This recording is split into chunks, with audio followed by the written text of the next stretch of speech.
Sucesso não ocorre por acaso. É simples, mas não é fácil. O que eu vou discutir com você hoje é a diferença que faz a diferença entre um indivíduo bem-sucedido e um indivíduo que batalha e não consegue o que quer na vida. Para fazermos isso, eu vou começar definindo o que é sucesso. Sucesso é conseguir o que você quer, o que é diferente de felicidade. Felicidade é querer o que você conseguiu. Para você ser feliz, você não precisa de mais nada.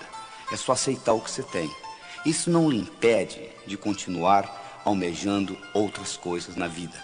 Só que, infelizmente, as pessoas, de um modo geral, confundem sucesso com felicidade. E a história vai mais ou menos assim. Quando eu crescer, quando eu passar no vestibular, quando eu me casar, quando eu me divorciar. E o indivíduo passa pela vida igual um gato passa por um telhado de zinco quente. Só sente o calorzinho.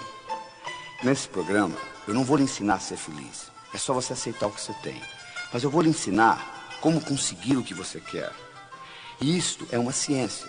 Do mesmo modo que você aprende física, do mesmo modo que você aprende química, você aprende a ser bem-sucedido na vida. Para ser bem-sucedido na vida é muito fácil.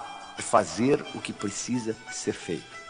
Então nós vamos fazer o seguinte, nós vamos analisar aqueles indivíduos bem-sucedidos e descobrir quais as características desses indivíduos que fazem a diferença.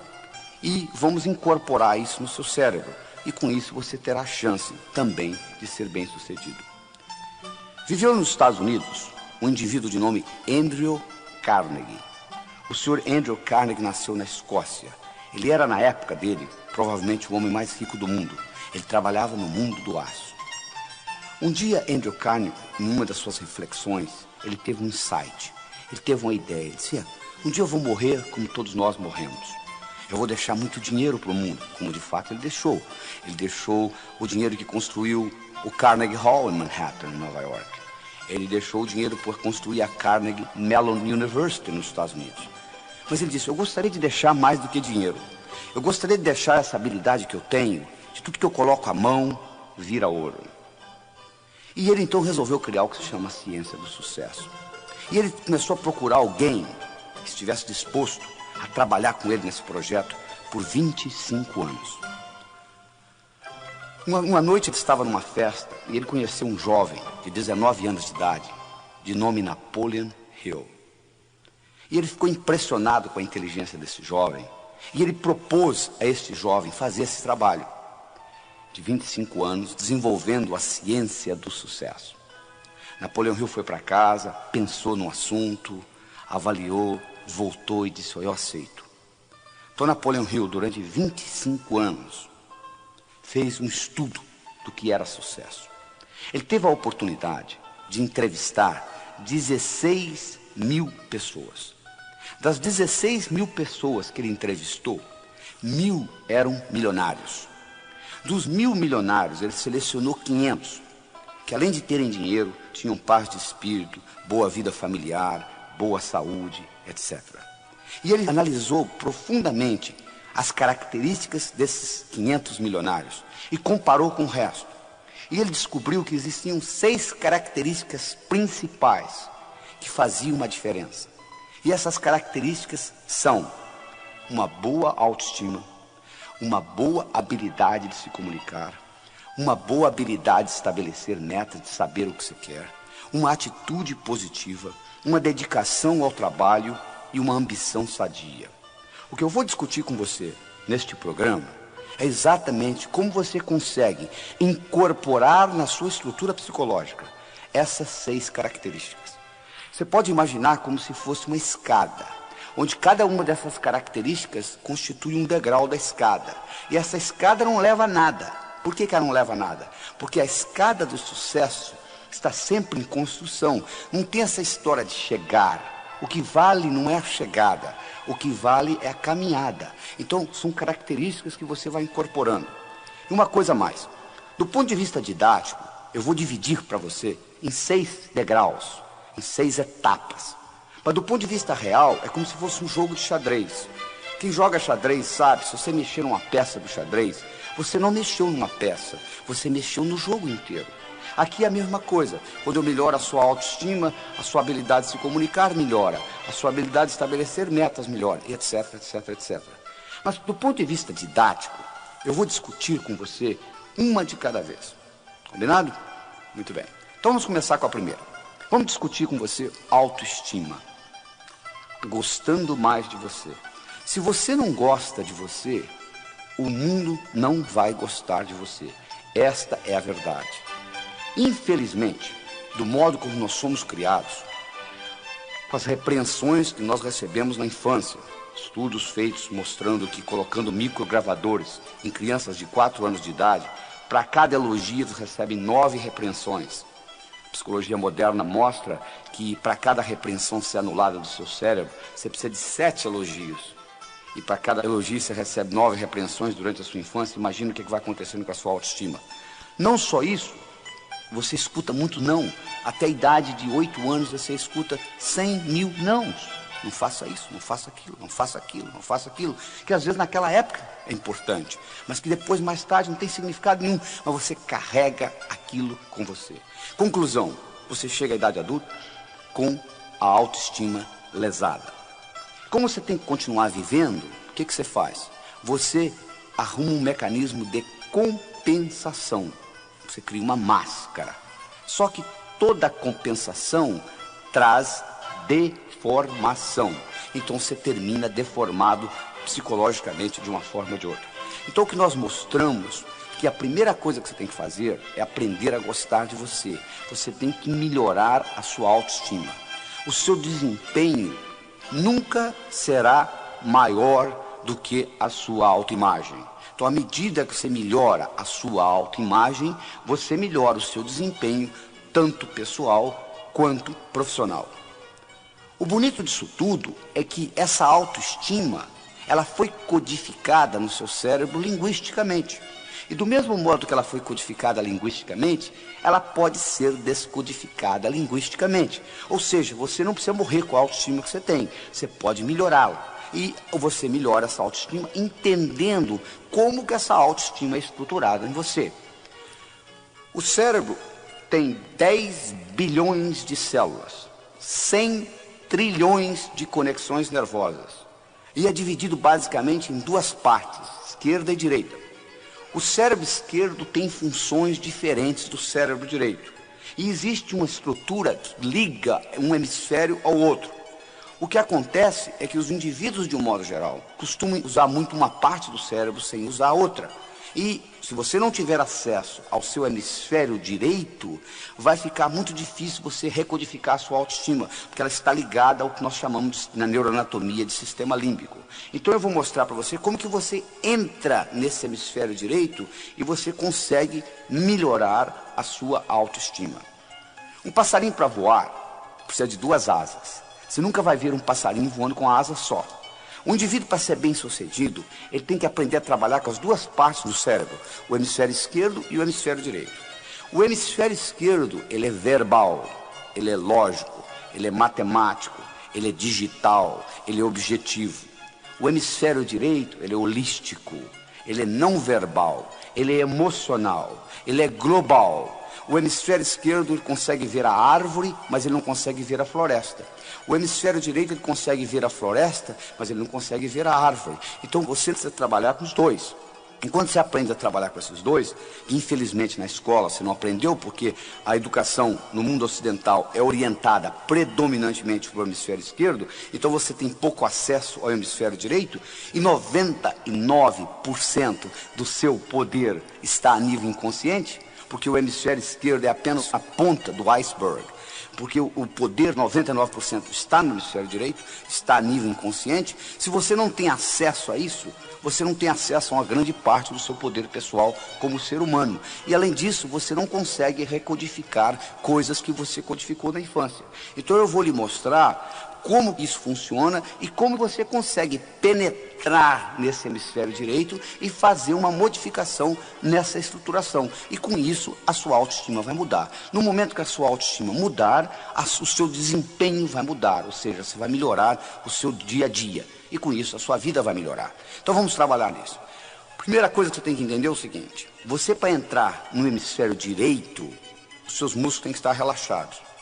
Você não consegue entrar no hemisfério direito com a musculatura contraída. Então você tem que aprender um processo de relaxamento. Nem que seja um relaxamento de 3, 4 minutos. Mas você tem que aprender a dar uma desligada. As grandes ideias no mundo vieram do hemisfério direito. Como que o Einstein descobriu a teoria da relatividade? Ele estava deitado numa rede e de repente ele se imaginou viajando num raio de luz e descobriu a teoria da relatividade. Como que Arquimedes descobriu o princípio de Arquimedes? Ele estava deitado numa banheira, tomando banho, e de repente a ideia veio, e ele correndo nu na rua, eureka, eureka, eureka, achei, achei, achei. Porque o jeito como Arquimedes descobriu o princípio de Arquimedes é porque ele trabalhava para um rei, e o rei deu a ele a incumbência de descobrir se a coroa que o rei tinha ganho de presente era uma coroa totalmente de ouro, ou se tinha prata misturada, mas ele tinha que descobrir isso sem destruir a coroa. E ele levou essa ideia para a banheira, ele tomando banho, de repente ele descobriu como que ele conseguiria fazer isso sem destruir a coroa. E daí veio o princípio de Arquimedes. Mas o que eu estou querendo dizer é o seguinte: as grandes ideias vêm desse hemisfério direito. E você geralmente tem que estar num processo de relaxamento para que você penetre nessa parte do seu inconsciente que representa 99% do seu poder. Às vezes, em momentos de dificuldade na sua vida, você já entrou nisso. Tem um caso interessante que eles contam de uma senhora que dirigia numa estrada do Texas. Ela dirigia uma picape e a picape furou o pneu. E ela foi trocar o pneu da picape. E nisso que ela estava trocando o pneu, o macaco desceu de novo. Só que ela não percebeu, ela tinha um filho de 4 anos de idade, que saiu da cabine e entrou debaixo da picape. Na hora que o macaco enguiçou, o menino ficou preso debaixo da picape. Ela foi lá e levantou essa caminhonete. Ela com 50 quilos. Mas de onde que vem essa força? Vem do inconsciente. Do mesmo modo que essa força física foi gerada dessa parte do cérebro, nessa situação difícil, existe uma força mental também que vem do inconsciente, que você consegue despertá-la. Uma outra técnica importantíssima para você desenvolver a sua autoestima é a habilidade de visualização. Você ter essa habilidade de visualizar as coisas. Uma visualização bem feita, o cérebro não sabe se aquilo realmente aconteceu ou você só pensou. Eles fizeram um estudo na Universidade de Yale, no estado de Connecticut, nos Estados Unidos, onde eles pegaram um grupo de 30 estudantes, dividiram em 3 grupos, A, B, C, mas antes de dividir em grupos, eles pegaram os 30 estudantes, deram 10 balas, uma pistola para cada um, colocaram um alvo e cada um deu 10 tiros. E eles marcaram o placar. Depois, aleatoriamente, eles dividiram os estudantes em 3 grupos, A, B e C. O grupo A viria ali 5 vezes por semana, 20 minutos por dia, durante 6 semanas, praticando atirar no alvo. O grupo B faria a mesma coisa, ou seja, 5 vezes por semana, 20 minutos por dia, durante 6 semanas, com a finalidade de ficar ali imaginando que estava atirando, só imaginando, não tinha revólver na mão não. O terceiro grupo viria ali e ficaria ao mesmo tempo conversando, batendo papo. 6 semanas depois eles foram retestados. O grupo que usou o revólver para praticar melhorou no placar 83%. O grupo que só usou a imaginação melhorou 82%. O grupo que não usou nada, nem o revólver, nem a imaginação, não melhorou absolutamente nada. Provando que o revólver era nada mais, nada menos um instrumento para você imaginar, para você focalizar a sua mente. Olha o poder da visualização, é impressionante. E isso não é ensinado na escola. Você pode modificar muita coisa dentro de você à medida que você aprende a visualizar. O processo simples que eu ensino é o seguinte: você pega uma maçã na mão esquerda, uma laranja na mão direita, coloca na altura dos seus olhos, fecha os olhos e imagina a laranja e a maçã. Se você tem dificuldade, você abre os olhos, dá uma coladinha, torna a fechar, e com isso você vai começando a treinar, que é uma habilidade que você tem que treinar. A outra coisa importante para você desenvolver a sua autoestima é você sorrir. Existe uma conexão entre a musculatura da boca e o cérebro, e na hora que você sorri, se você estiver sorrindo mesmo forçado, libera um hormônio chamado beta-endorfina, e esse hormônio lhe faz bem. As pessoas que sorriem mais, de um modo geral, vivem mais. Você pode ir num lobby de um hotel, fica na saída de um elevador, quando sai um casal, por exemplo, você vai ver que o homem sai de cara feia, a mulher sai sorrindo. Você sabe que as mulheres vivem 8 anos e meio a mais do que os homens. Então, o sorriso é muito importante para facilitar a sua autoestima. Outra coisa importantíssima para desenvolver a sua autoestima é você entender que semelhante atrai semelhante. Se você abrir a torneira da sua cozinha, sai água. A água vai para o esgoto. O esgoto vai para o rio. O rio vai para o mar. Água vai para a água.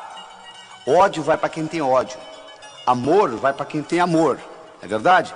Sucesso vai para quem tem sucesso.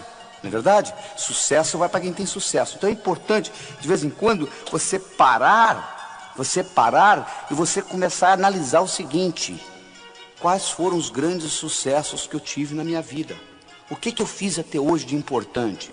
E no momento que você começa a se concentrar naquilo que você fez de importante, você vai perceber o seguinte, que trazendo aquela imagem para o seu cérebro de sucesso, aquilo vai atrair mais sucesso. Interessante, né? Aquilo vai atrair mais sucesso. Semelhante atrai semelhante.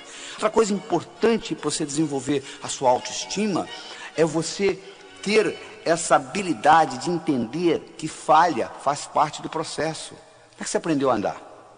Você levantou, caiu, levantou, caiu, levantou, caiu, até que um dia você andou, não é verdade? Então, tudo que você vai fazer na vida, entre a sua realidade e a sua visão, vai ter etapas. Essas etapas, às vezes você não vai fazê-las certas da primeira vez. Mas não existe o errado, existem etapas. Conta-se que uma vez um amigo do Thomas Edison estava conversando com ele e disse: "Ô Thomas, eu não entendo o que você faz. Você já testou 10.000 substâncias e elas não funcionaram para você criar essa lâmpada incandescente que você está criando. Por que você não desiste? Já errou 10.000 vezes." Thomas Edison disse: "Não, você está enganado. Eu não errei 10.000 vezes. Eu excluí 10.000 coisas que não funcionam. Ou seja, eu usei isso como etapa." A outra coisa importante para você desenvolver a sua autoestima é você ter a habilidade de doar-se. Fazer coisa independente de dinheiro. Fazer coisa pelo prazer de fazê-la. Eu não tenho nada contra o dinheiro. Eu trabalho nisso, com livro de prosperidade, etc. Mas eu acho que você tem que fazer as coisas na vida, às vezes, independente do interesse financeiro. Só pelo prazer de manifestar aquilo no universo. E aquilo lhe dá uma satisfação tão grande que você desenvolve a sua autoimagem com isso. Outra característica importante do desenvolvimento da autoestima é o seguinte: se você vive em terreiro de peru, não espere voar com águias. É verdade? Se você vive em terreiro de peru, não espere voar com águias. Se os seus amigos são amigos negativos, que puxam você para baixo, é muito difícil você deslanchar na vida.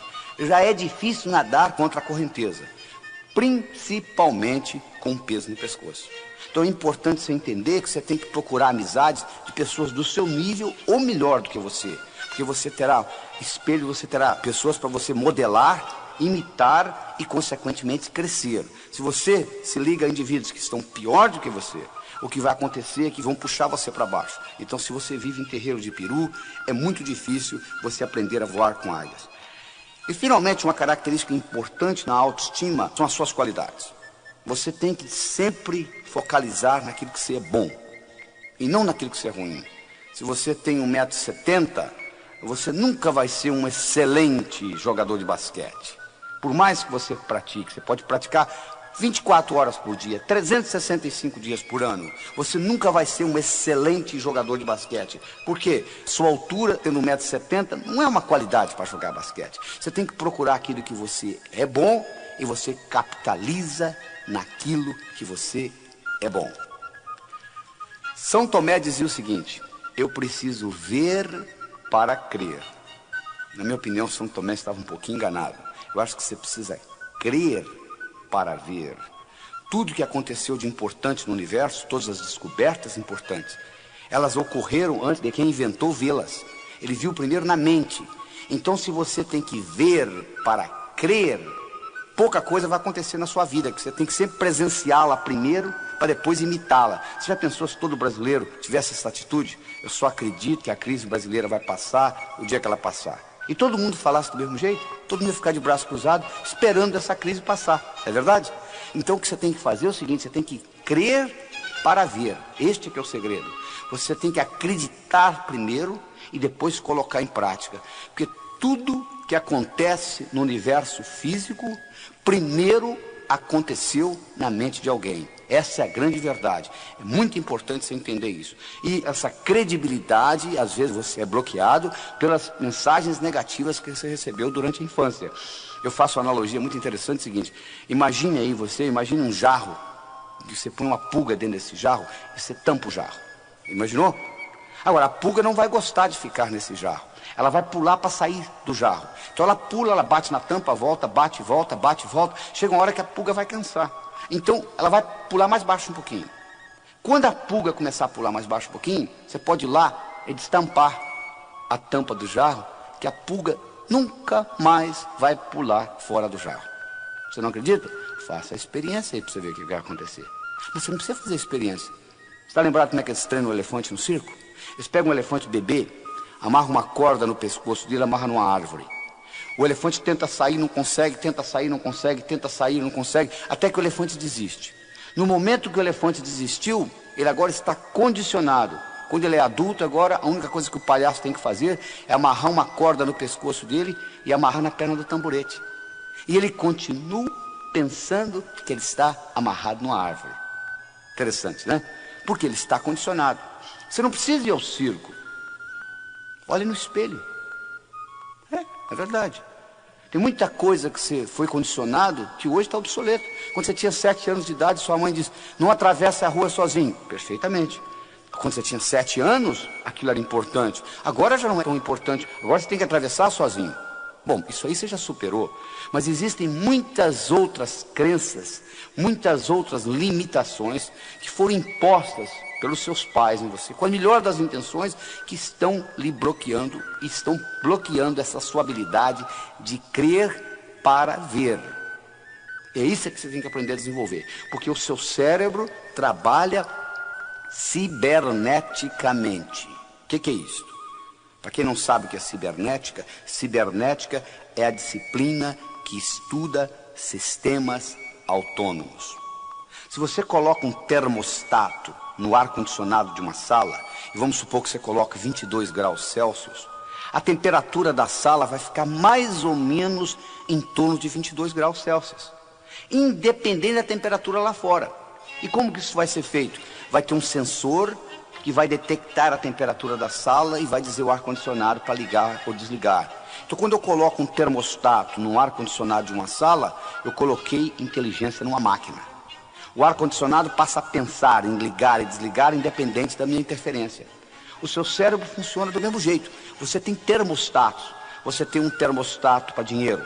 Você tem um termostato para saúde. Você tem um termostato para amizades. Você tem um termostato para vida profissional. Você tem um termostato para vida familiar.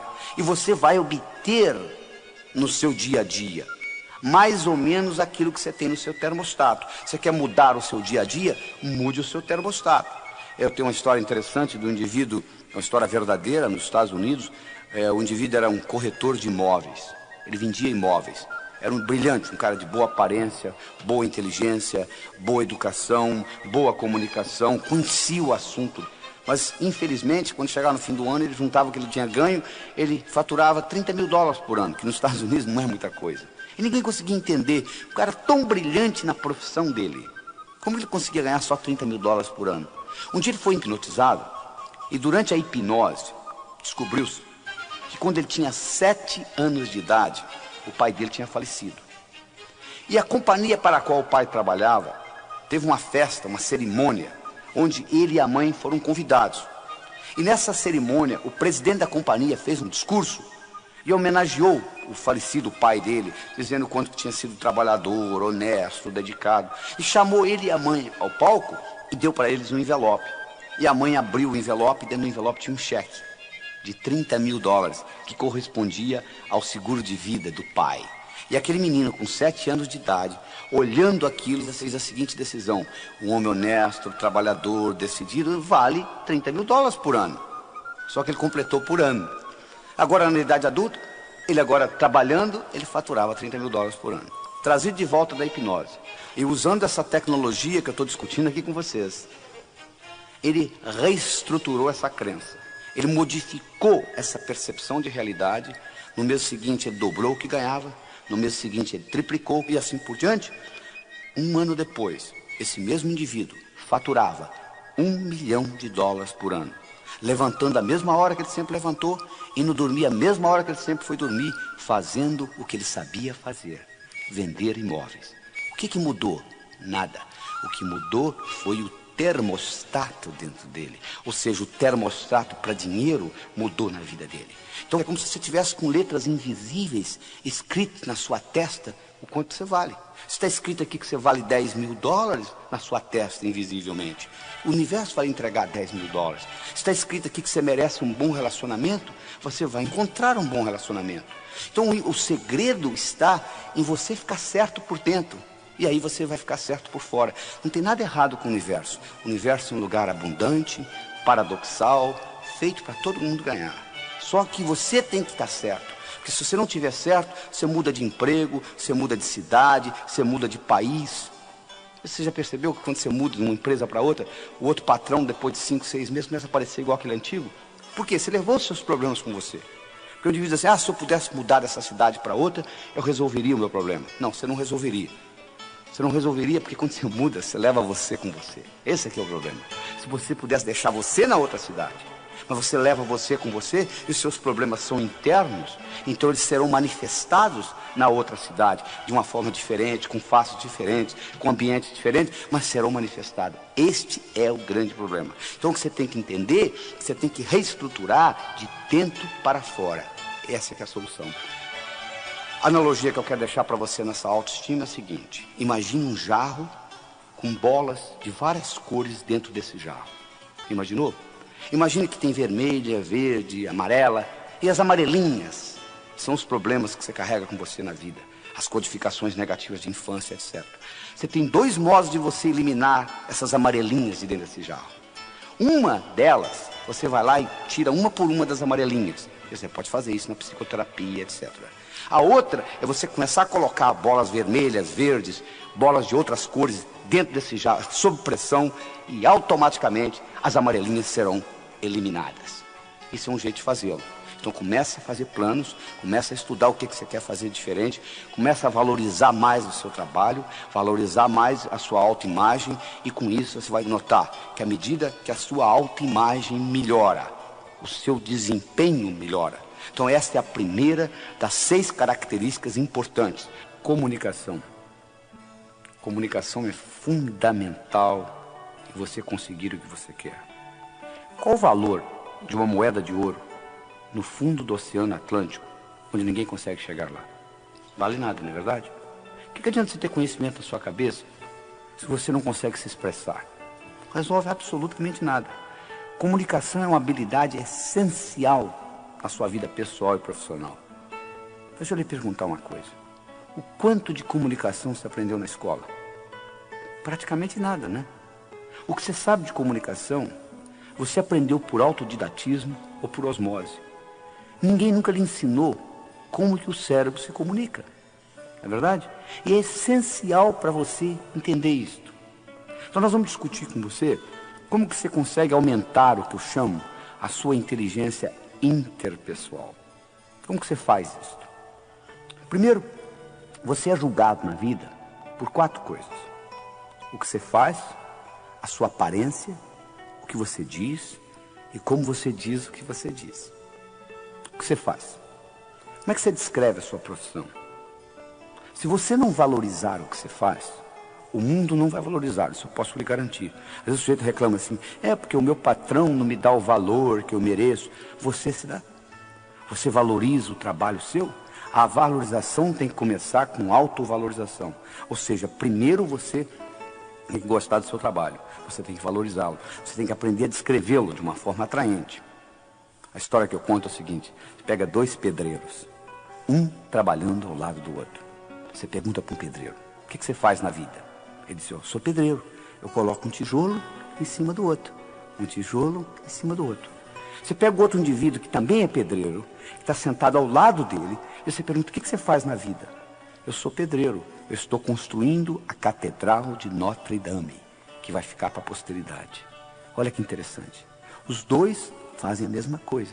Colocam um tijolo em cima do outro. Um está vendo a profissão dele como colocar um tijolo em cima do outro. O outro tem uma perspectiva muito maior. Ele tem a sensação que ele está construindo uma coisa que vai ficar para a posteridade. Então a pergunta para você que eu tenho é o seguinte: o quanto que você valoriza o seu trabalho? Não interessa a sua profissão, o seu trabalho é importante. A segunda coisa que você vai ser julgado é pela sua aparência. Você já imaginou se você encontrasse um indivíduo, se fosse num curso, fazer um curso sobre sucesso, e você encontrasse lá um indivíduo de jeans, furado no joelho, tênis desamarrado, camiseta, uma tatuagem no braço, mascando chiclete? Você diz, poxa, mas esse é um indivíduo que vai ensinar sucesso? A aparência é fundamental. Eu digo o seguinte: se você quiser servir o exército, não apareça lá com o uniforme da Marinha. Se você quer jogar no time do Flamengo, não entre em campo com a camisa do Fluminense. Ou seja, você tem que se vestir de acordo com a mensagem que você quer passar. Eles fizeram um estudo em Nova York, no metrô de Nova York, na época que o metrô era 75 centavos. Eles pegaram um estudante, colocaram 50 centavos na mão dele e disseram o seguinte: ó, você vai ficar aqui na porta do metrô e vai abordar as pessoas do seguinte modo. Você vai dizer assim: ó, esqueci minha carteira em casa e o metrô é 75 centavos, eu tenho 50. Dá para completar 25 para ir para casa? O estudante fez isso durante 1 hora. Ganhou $6. Nada mal, né? Na segunda hora, eles colocaram uma gravata nele. Ele ganhou 18. 3 vezes mais. Os psicólogos fazendo o estudo pensaram: vai ver que, sabe o que aconteceu? Ele ganhou know-how, ele aprendeu como solicitar. Por isso que ele conseguiu mais na segunda hora do que na primeira. Aí o outro disse: não, mas deve ser por causa da gravata. Não é, vamos tirar a dúvida. No dia seguinte, eles fizeram o inverso. A primeira hora, o estudante ficou de gravata. A segunda hora, ele ficou sem gravata. Aí, na primeira hora, ele ganhou 3 vezes mais do que a segunda. Além disso, não só ele ganhou mais, teve gente que deu dinheiro para ele para comprar o jornal, sem ele pedir. Olha que interessante. Isso é só para mostrar o valor da aparência.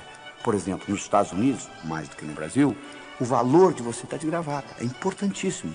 Então, se você quer servir exército, não apareça lá com o uniforme da Marinha. É importante você cuidar da sua aparência. Então, a primeira coisa que é importante é você saber descrever bem o que você faz. Valorizar o seu trabalho. A segunda coisa importante é a sua aparência. Quer dizer, você tem uma aparência que é agradável. A terceira coisa importante é o que você diz. É importante o que você diz, porque você vai expressar a sua inteligência. Se você não está certo de uma coisa, fique calado. Porque enquanto você estiver calado, eles não sabem se você é inteligente ou não. Mas no momento que você falar besteira, eles vão detectar imediatamente que você não é tão brilhante naquele assunto. Então, quando você não sabe, escute. Por isso nós temos 2 ouvidos e uma boca só. Porque nós somos construídos para escutar mais do que falar. E ainda tem mais. Toda vez que você fala, a sua pressão aumenta, sabia? Toda vez que você escuta, a sua pressão diminui. Então existe um reflexo cardiovascular entre você falar e ouvir. Quando você fala, a pressão sobe. Quando você escuta, a pressão desce. Então, escutando, não só você está fazendo bem para o seu corpo, porque você está com a pressão diminuída, como também você está aprendendo. É um jeito de você aprender. E quarta característica, não só o que você fala, mas como você fala. Eu poderia trazer alguém aqui que fizesse essa apresentação do mesmo jeito que eu estou fazendo, usando o mesmo vocabulário. A apresentação poderia ser muito melhor ou muito pior, porque não é só o que eu falo que está sendo contado aqui, é como eu falo, que ênfase que eu dou às palavras, de que modo que eu coloco a energia, isso tudo conta. Vou provar isso para vocês. Escute essa frase. Eu não disse que ele roubou o dinheiro. Eu não disse que ele roubou o dinheiro. Quem foi que disse? Eu não disse que ele roubou o dinheiro. Como que você se expressou? Eu não disse que ele roubou o dinheiro. Quem foi que roubou? Eu não disse que ele roubou o dinheiro. Como que ele conseguiu? Eu não disse que ele roubou o dinheiro. O que foi então que ele roubou? Olha só, a mesma frase tem 5 significados diferentes, dependendo de onde você coloca a ênfase. Não é verdade? vezes tem briga de marido e mulher, a mulher pergunta para o marido, bem, você está com raiva? Não! O que você acha? Não é só o que você diz que conta, mas como você diz. Então são essas 4 características importantes na sua comunicação. O modo que você expressa e valoriza a sua profissão, como é que você apresenta o que você faz, a sua aparência, o que você diz e como você diz. E como você diz tem muito a ver com o movimento dos olhos.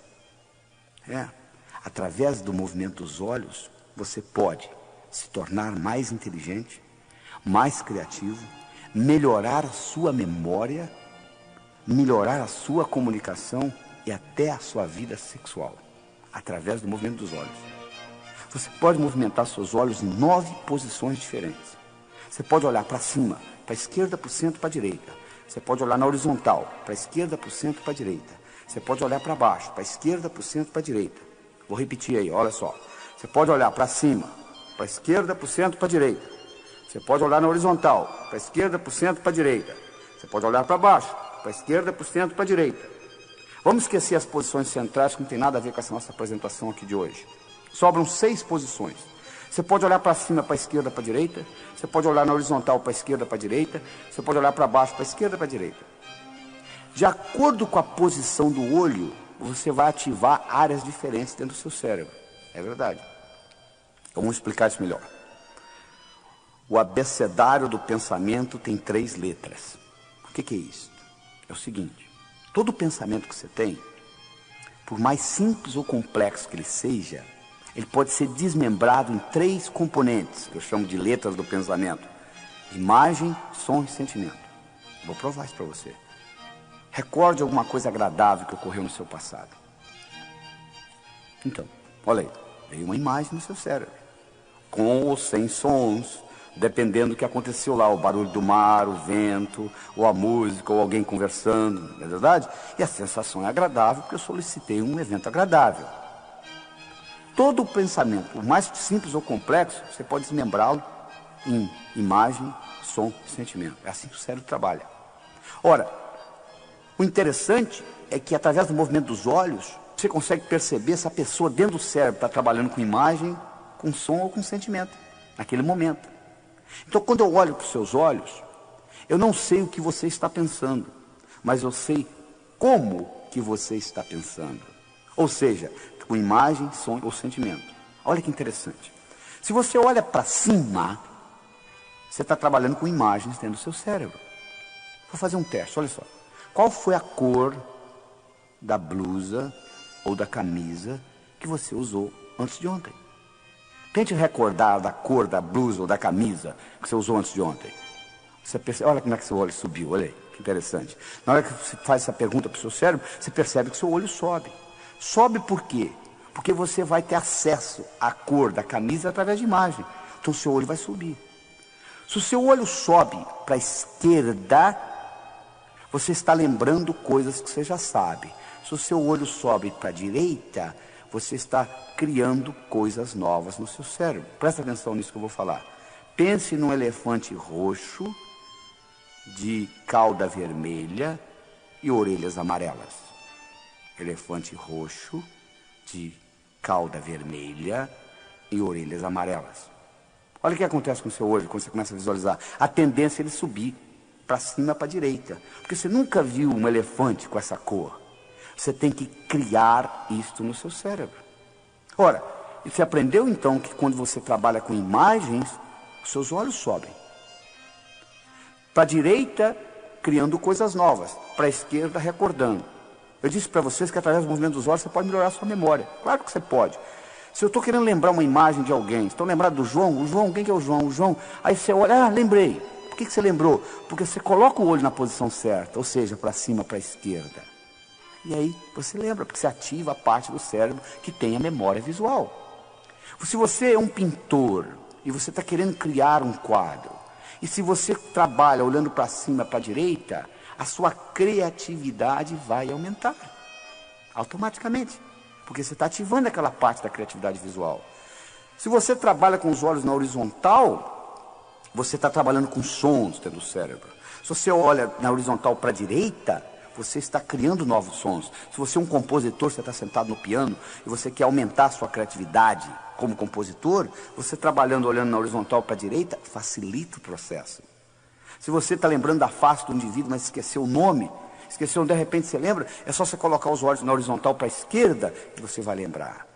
Se você olha para baixo, para a esquerda, você está conversando com você mesmo, essa voz aí que está, que voz? Essa que está perguntando que voz? Está aí atrás da cabeça, fazendo comentários daquilo que eu vou falando. Se você olha para baixo, para a direita, você tem sensações do corpo e sensações de emoções. Então eu estou mostrando que através do movimento dos olhos, você consegue ter a melhor ideia do que está acontecendo dentro do cérebro. Ora, se eu estou conversando com você, e eu percebo que seus olhos subiram, eu não sei o que você está pensando, mas eu sei como que você está pensando, usando imagens. Se agora eu uso a minha palavra para encaixar nisto, e eu falo assim, você está vendo o que eu estou falando? Quando eu coloquei a palavra vendo, e o seu canal visual está aberto, essa palavra encaixa direitinho. É a mesma coisa que está entrando raios de televisão onde você está, mas você não está conseguindo captá-los porque você não está com o receptor ligado. No momento que você ligar naquele canal, você pega. Ora, se eu encontrei o canal aberto e eu solto a palavra vendo, isso tem um impacto no seu cérebro muito maior que se eu tivesse soltado uma palavra auditiva. E a partir daí, eu começo a me tornar um melhor comunicador. Isso nós vamos discutir no outro programa, numa outra fita da comunicação global, aumentando sua inteligência interpessoal, onde nós vamos mostrar em mais detalhes como que se aumenta isso. Mas o que eu quero mostrar aqui é que para você ser bem sucedido, você tem que melhorar a sua habilidade de se comunicar. E isso não foi ensinado na escola, entende? O que você aprendeu de comunicação, você aprendeu por intuição, por osmose, copiando os outros. Mas o que eu estou lhe mostrando aqui é que o cérebro tem um mecanismo de se comunicar. E no momento que você aprende isso, a sua habilidade, o seu poder pessoal aumenta e o que você tem para conseguir na vida muda. Então é muito importante você entender que comunicação é fundamental, é essencial. Eu vou repetir aquilo que eu falei no começo. Qual o valor de uma moeda de ouro no fundo do Oceano Atlântico, onde ninguém chega lá? Não adianta nada.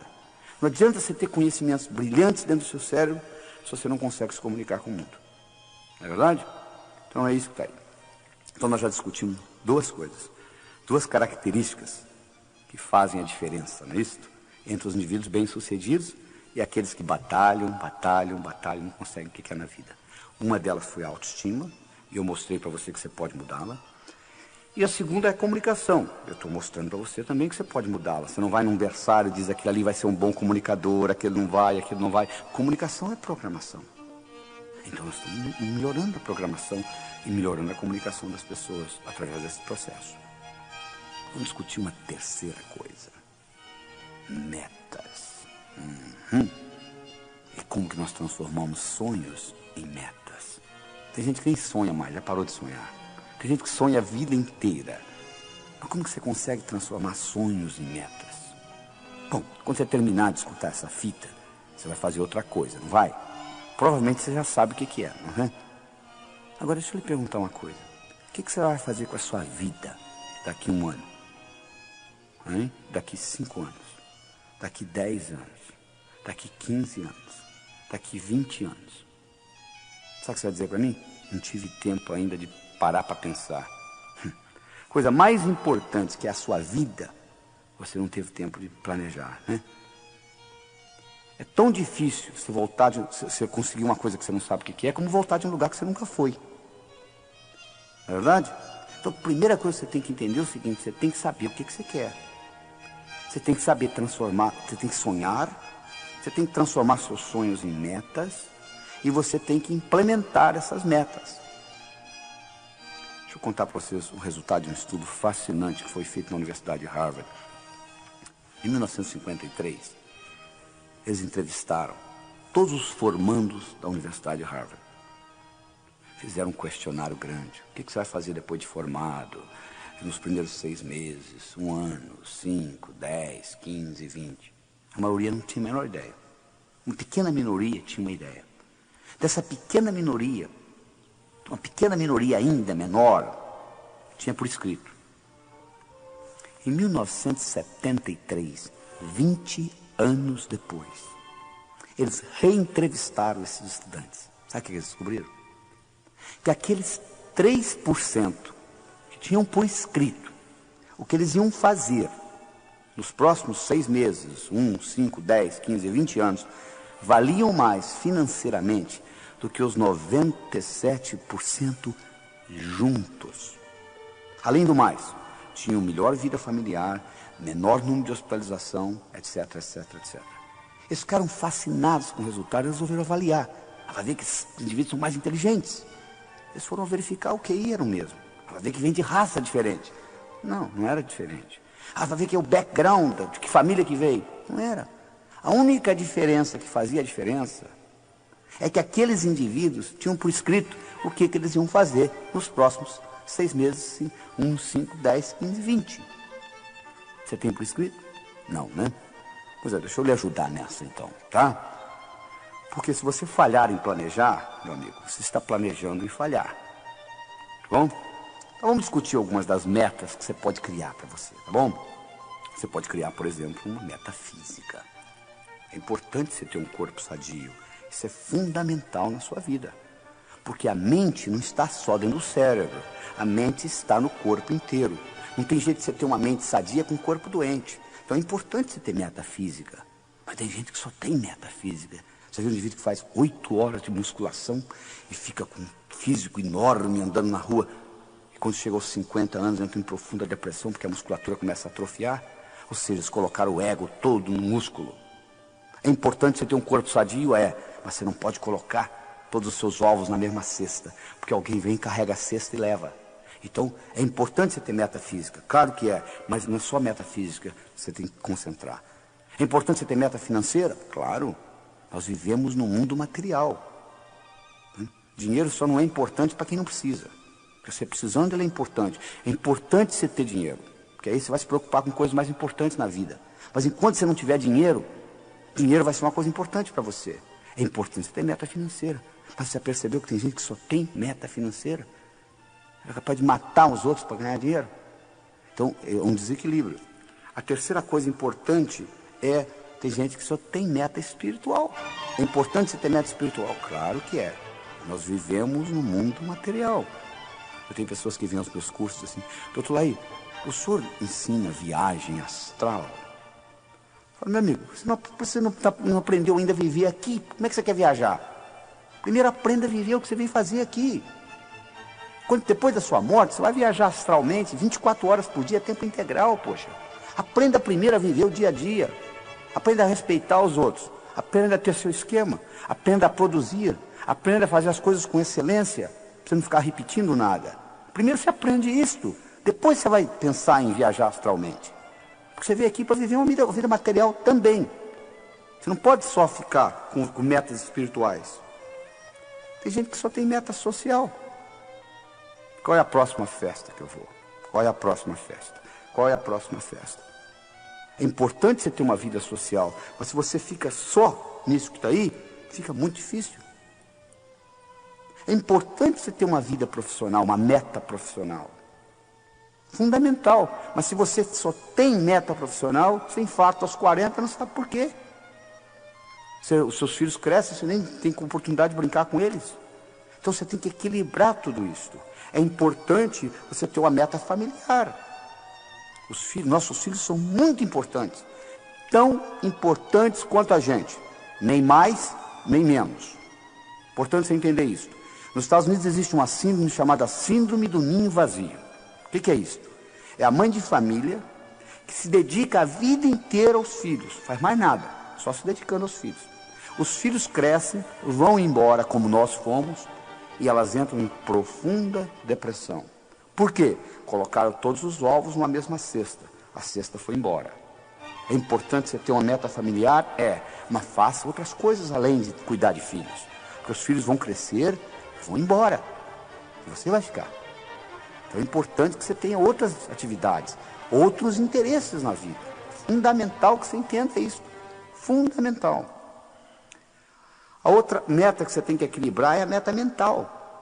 Tem gente que eu conheço que conhece a enciclopédia britânica de capa a capa. Você pergunta, você fez alguma coisa com esse conhecimento? Por enquanto nada. O que adianta, então? Sir Francis Bacon dizia, conhecimento é poder. Na minha opinião, ele estava enganado. Conhecimento é poder em potencial. Conhecimento só se torna poder quando passa do campo do pensar para o campo do agir. É importante você ter meta mental? É. Mas só planejar não adianta. Você tem que colocar em prática. E para colocar em prática, um dos grandes segredos é o seguinte: como que eu transformo um sonho numa meta? Você, para transformar um sonho numa meta, a primeira coisa que você tem que fazer é colocar uma data. Tudo aquilo que você coloca na categoria de algum dia não vai acontecer. Aquele livro que você comprou há 4 anos atrás, que está lá na sua prateleira empoeirado, você diz assim, algum dia eu vou lê-lo. Você já percebeu que você nunca achou tempo para lê-lo? Por quê? Você colocou na categoria de algum dia. O seu cérebro diz, tá bom, o dia que algum dia chegar, a gente lê. A gente vai ler. Mas acontece que não existe algum dia no calendário. Você quer que uma coisa ocorra na sua vida? Coloca uma data. Coloca uma data, porque na hora que você falasse assim, até o fim da semana que vem, eu vou ler esse livro. O seu cérebro acharia tempo para ler o livro. Como você colocou na categoria de algum dia, não vai acontecer. Tem gente que diz assim, pois é, algum dia eu vou abrir a minha própria empresa. Coloque uma data. Coloque uma data nisto. Eu me lembro, em 1980, eu era diretor executivo da Ciba Geigy nos Estados Unidos. Em 1989, eu resolvi sair da companhia. Eu decidi que eu ia sair da companhia no dia 31 de dezembro de 1989. Dia 6 de julho, que era dia do meu aniversário, de 89, eu declarei internacionalmente para todas as companhias que eu viajava no mundo inteiro pela Ciba Geigy, eu declarei o seguinte, ó, no dia 31 de dezembro eu estarei saindo da companhia. E espalhei para todo mundo, para não ter jeito. Quando chegou o dia 31 de dezembro eu não tinha escolha, eu tinha que sair mesmo, porque senão minha moral ia ficar muito baixa, porque eu tinha falado para todo mundo que eu ia sair. Eu determinei uma data, saí no dia 31 e criei minha própria companhia. Se eu tivesse dito, algum dia eu vou sair da companhia, eu estaria até hoje trabalhando para eles. Então é importante você aprender a transformar os seus sonhos em metas. Deixa eu lhe dar outras características importantes com relação a metas. Primeiro, meu amigo, a meta tem que ser sua. Por que você está estudando medicina? Porque o papai gosta. Então manda seu pai fazer o vestibular de medicina se ele gosta tanto. Você tem que fazer uma coisa que seja sua. Entende? Você goste.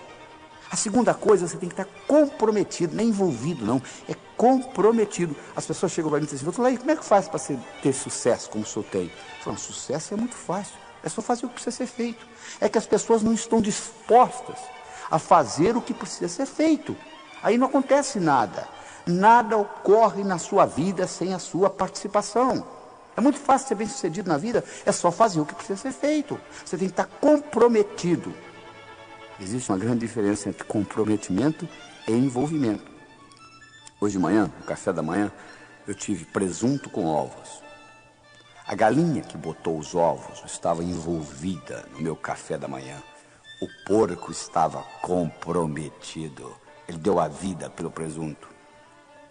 Vocês entenderam a diferença? Ou seja, quando você está comprometido com a sua meta, você sabe o que vai acontecer.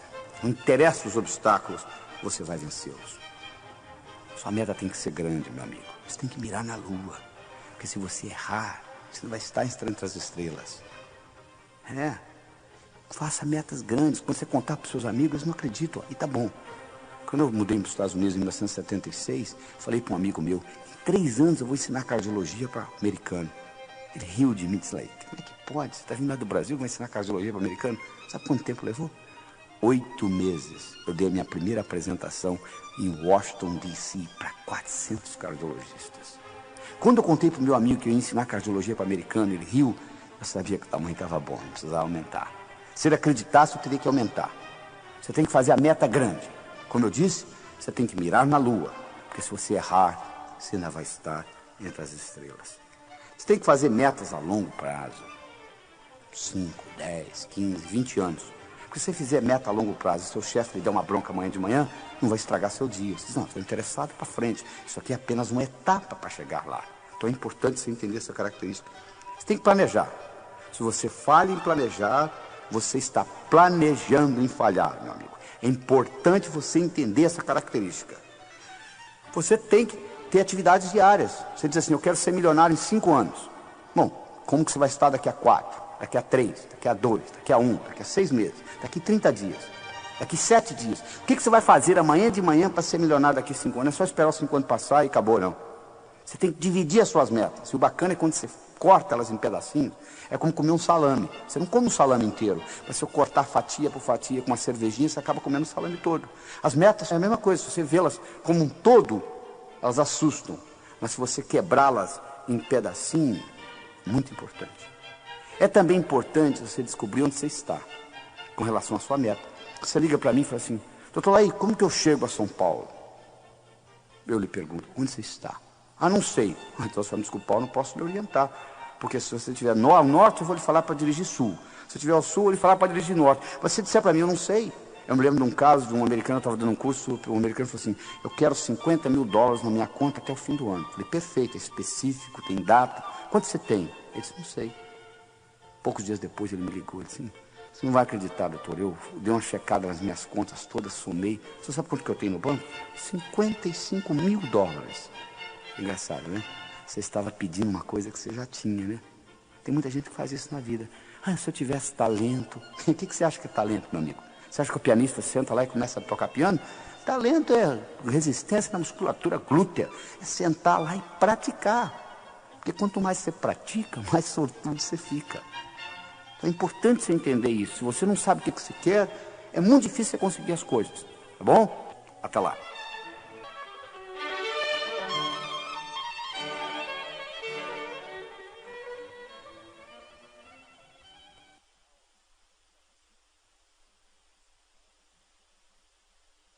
Agora vamos discutir a quarta característica do que Napoleon Hill encontrou naqueles 500 milionários.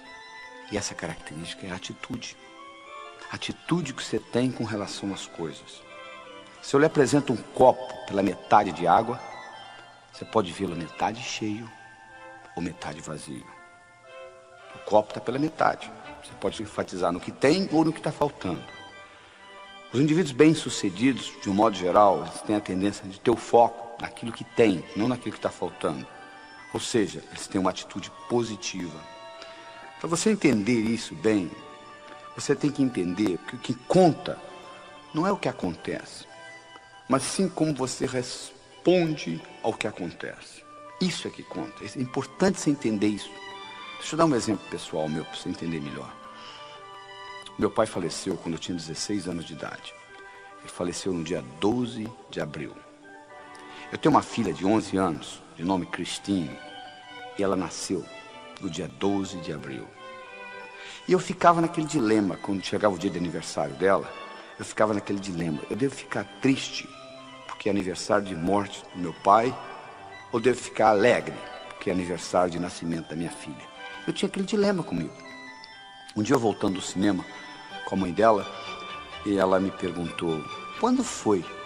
Que mês que seu pai faleceu? Eu falei, abril. Que dia? 12. Ela falou, não é interessante? O seu pai faleceu no mesmo dia que a Cristina nasceu?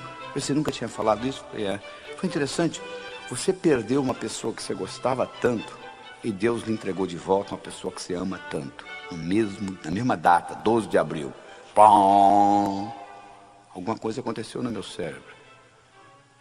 A data não mudou. Meu pai continuou falecendo no dia 12 de abril, minha filha continuou nascendo no dia 12 de abril. Mas o modo como eu passei a interpretar o aniversário dela mudou totalmente. Então o que conta na sua vida não é o que acontece, mas sim como você responde ao que acontece. E para você entender isso melhor, eu vou introduzir uma nova palavra no seu vocabulário. É a palavra paradigma. O que é paradigma? Paradigma é o modo como nós percebemos o mundo. É a água para o peixe. O paradigma nos explica que nós estamos dentro de uma borda e como nós somos bem-sucedidos nesses limites. Vou dar um exemplo. Se você é do sexo masculino e você vai numa piscina um domingo de manhã e tira a sua camisa, não tem nada demais você mostrar o mamilo, porque você é do sexo masculino. Mas uma pessoa do sexo feminino, e você vai numa piscina no domingo de manhã, você tira o sutiã e fica topless, vai ser um absurdo. Como que pode? Mas qual o problema? Por que o mamilo masculino pode ser mostrado e o mamilo feminino não pode? Se você vai na floresta amazônica, uma índia daquela está com o mamilo de fora, nem sabe o que é isso. É o paradigma. Nesse paradigma que nós vivemos, o mamilo feminino é para ser guardado. E o mamilo masculino pode ser mostrado na piscina. Isso é puramente um paradigma. Eu me lembro quando eu trabalhava no hospital de Methodist em Houston, eu atendi uma princesa da Arábia Saudita, ela tinha uma cardiopatia congênita, eu fui médico dela por várias semanas, e durante todas essas semanas, ela não me permitiu ver o rosto dela. Ela ficava com o rosto tampado. Por quê? Lá no país dela, o paradigma é cobrir a face. Isso é que é importante, porque era o paradigma, então ela não mostrava. Então você tem que entender o seguinte, que você vive por normas, regras, atitudes, e que essas normas, essas regras podem ser mudadas. E no momento que você muda o paradigma, você muda o significado da coisa. E outras coisas acontecem. Se você pegar um peixe que nunca saiu da água, o peixe, ele não sabe que tem água. Ele não sabe o que é não ser água. Porque ele sempre viveu na água. Então um peixe na água que nunca saiu da água não sabe que ele tem água. Ele vive na água, então faz parte dele. Nós vivemos em paradigmas.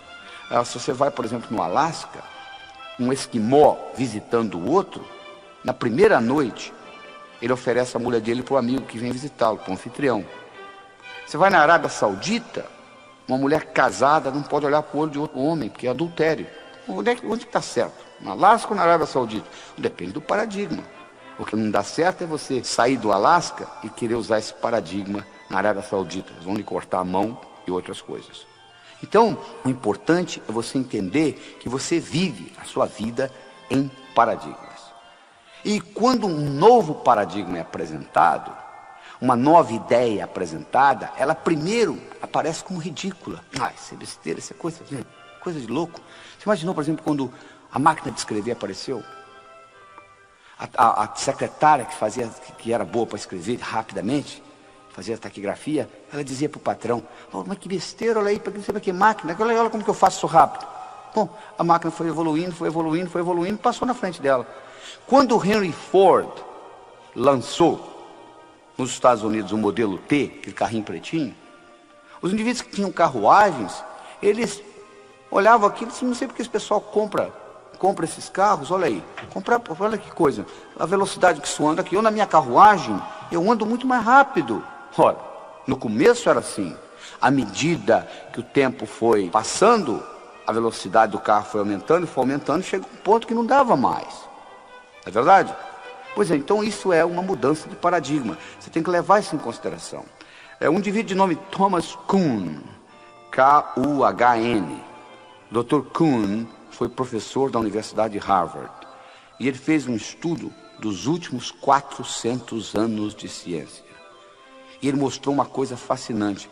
Ele mostrou que os próprios cientistas vivem em paradigmas. Que quando um cientista descobre um dado que não encaixa no paradigma dele, das duas uma, ou ele é incapaz de perceber o dado, ou ele manipula até encaixar no paradigma dele. Então ciência é nada mais, nada menos do que uma expressão de paradigmas. O Albert Einstein, ele nunca usou a palavra paradigma. Ele tem uma frase famosa que ele diz o seguinte: os problemas importantes não podem ser resolvidos no mesmo nível de pensamento que eles foram criados. Olha que interessante. Os problemas importantes não podem ser resolvidos no mesmo nível de pensamento que eles foram criados. Ou seja, exige uma mudança de paradigma para que isso ocorra. Deixa eu mostrar para vocês um paradigma em ação. Você vai ter que ter uma boa habilidade de visualização para seguir o que eu vou falar. Imagine o seguinte: 3, 6, 9 pontos, expostos como se fosse num quadrado, onde eles estão no canto, no meio, no outro canto do quadrado, em cima, no meio e embaixo. 3, 6, 9 pontos. Agora pega um lápis e com 4 linhas retas, tenta passar por esses pontos.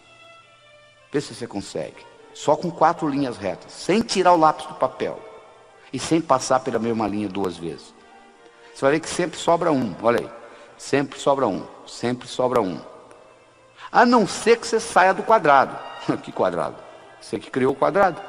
Se você vai lá embaixo, se você está tendo dificuldade em visualizar, você pode passar lá na livraria e abrir O Sucesso Não Ocorre Por Acaso, que eu tenho essa explicação lá no livro.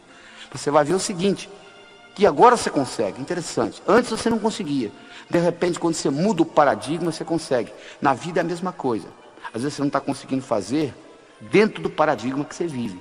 Você muda o paradigma, isso ocorre. Então deixa eu lhe ensinar como é que você muda o paradigma. Vamos pegar o seguinte, vamos pegar uma coisa interessante. Vamos fazer uma hierarquia de ideias aqui, tá bom? Olha só. Pega a palavra transporte. Tá? Bom, transporte. Como é que você pode ter transporte? De carro, de navio, de avião, de trem. Não é verdade? Pega a palavra carro. Como é que você pode? Ó, você tem Volkswagen, você tem Ford, tem Chevrolet. Vamos pegar Ford. A Ford, você tem vários carros. Você tem Del Rey, você tem um carro chamado Taurus. Ó, pega o carro Taurus, por exemplo, que é o melhor carro que a Ford tem. Você pega o carro Taurus, você pode olhar a parte mecânica dele, você pode olhar a lataria e etc. Estão se sentindo? Ó, transporte, carro, Ford, Taurus, lataria, etc. Deixa eu lhe perguntar uma coisa. Se eu fosse para lhe oferecer um emprego, o que você gostaria de ser chefe? Você gostaria de ser chefe da lataria do Taurus ou do Taurus como um todo? Você dizia, claro que eu quero ser chefe do Taurus como um todo. O que você gostaria de ser chefe do Taurus ou você gostaria de ser chefe da Ford? Ah, claro que é da Ford. O que você gostaria de ser chefe? Da Ford ou você gostaria de ser chefe de carros? Ah, claro que é de carros. Eu ia mandar na Ford, na Volkswagen, na BMW, etc. O que você gostaria de ser chefe? De carros ou de transporte? Claro que é de transporte. Você ia mandar em navio, avião, trem. Olha que interessante. Há uma hierarquia de ideias. Ora, se eu estou tendo um problema com carros, vamos supor que eu estou tendo um problema com carros em São Paulo. Está demais. Então eu tenho um problema com carros. Como que eu resolvo o problema? Só se eu mudar o paradigma. Como que eu mudo o paradigma? Eu faço a seguinte pergunta. Com que finalidade que existe carro? Transporte. Olha, eu já mudei hierarquicamente para a coisa de cima, para o nível superior. Que outros exemplos eu tenho de transporte? O trem, metrô. Ah, metrô. Então vamos resolver o problema com o metrô. Olha, para eu colocar metrô em São Paulo, o que eu fiz? Eu peguei carros, eu subi hierarquicamente, eu vi a coisa de um ângulo diferente, eu fui acima no paradigma, eu desci pelo outro lado. Interessante. Será que isso me ajuda no dia a dia? Claro que ajuda. Observe esta. Você está brigando com a sua esposa, discutindo com ela sobre a educação dos seus filhos. E vocês estão naquela discussão ferrenha. Agora, se você pergunta para ela assim, qual é a finalidade de você discutir desse jeito? Ela vai dizer, para o bem-estar do meu filho. Aí eu lhe pergunto, e qual que é a finalidade de você discutir? Para o bem-estar do filho. É engraçado, num nível acima, vocês estão brigando pela mesma coisa. Ou seja, bem-estar do seu filho. Ora, no nível acima vocês estão concordando. Se vocês estão concordando no nível acima, se vocês se deslocarem para o nível superior, haverá concordância, haverá acordo. É muito mais fácil você concordar nesse nível do que na briga lá embaixo. O que você fez? Você saiu do paradigma que você estava brigando. Então, quando você começa a entender essa ideia de paradigmas, você começa a ter mais sucesso na vida. Eu vou dar para vocês uns exemplos práticos, tá? De história. Pegue a palavra Made in Japan, feito no Japão, 1960. Feito no Japão, 1960. Barato, copiado, baixa categoria. Made in Japan, 1990. Feito no Japão nos anos 90. Alta qualidade, caro, né? Olha como é que mudou o paradigma japonês. Em 30 anos mudou tudo. Hoje, quando você fala de uma coisa japonesa, é alta qualidade, é alta sofisticação, é alta tecnologia. Houve uma mudança de paradigmas. É verdade? Vamos pegar, por exemplo, o seguinte. Vamos imaginar que eu estivesse conversando com você há 20 anos atrás, tá? E eu lhe fizesse a seguinte pergunta. Qual é o país no mundo que vai continuar dominando o mundo de relógios? Você diria sem nenhuma hesitação, Suíça. Vem fazendo isso há 50, vai continuar fazendo isso há 50, não é verdade? A Suíça, em 1979, ela tinha 65 mil suíços trabalhando no mundo de relógios.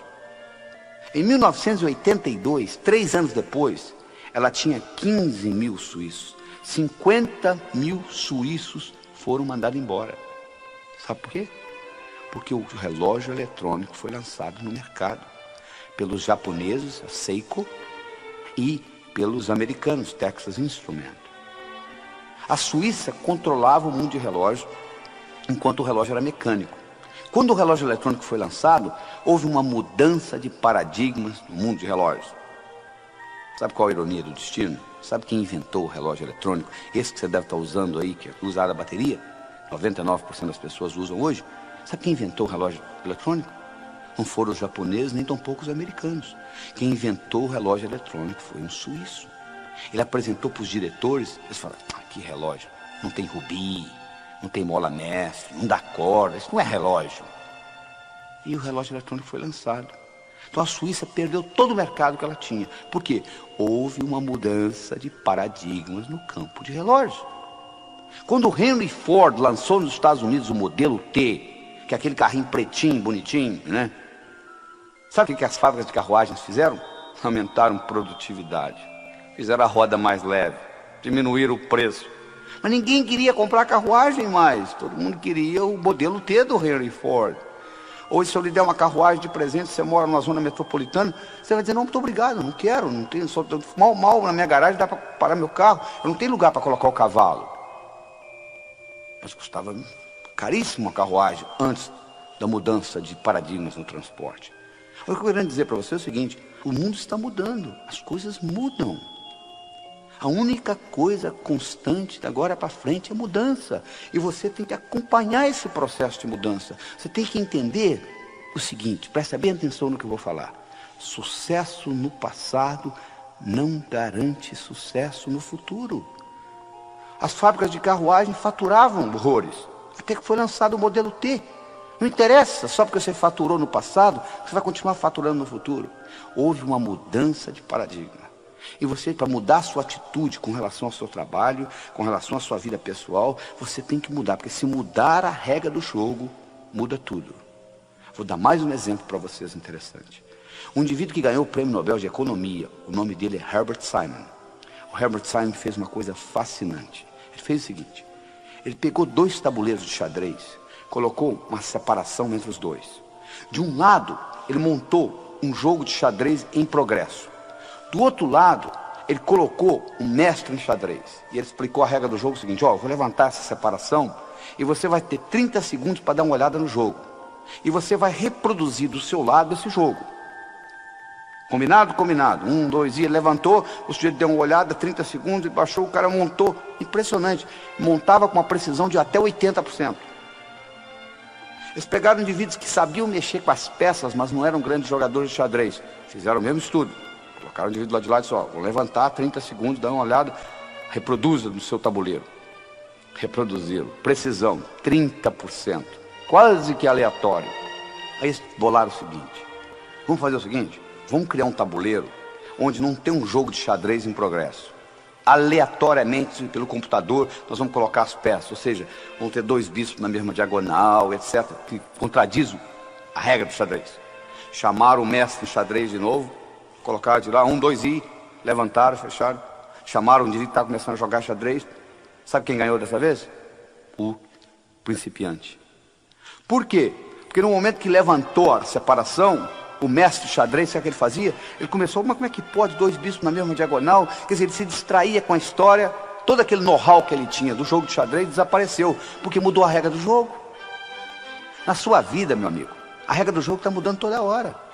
Se você é fixo, se você não tem jogo de cintura, se você não sabe se adaptar à mudança de mercado, à mudança de paradigma, você vai dançar, não tem jeito, você não vai conseguir ser bem sucedido. É importante que você entenda o seguinte, agora para frente a única coisa constante é a mudança. Só para você ter uma ideia, o volume de informação no mundo dobra a cada 4 anos.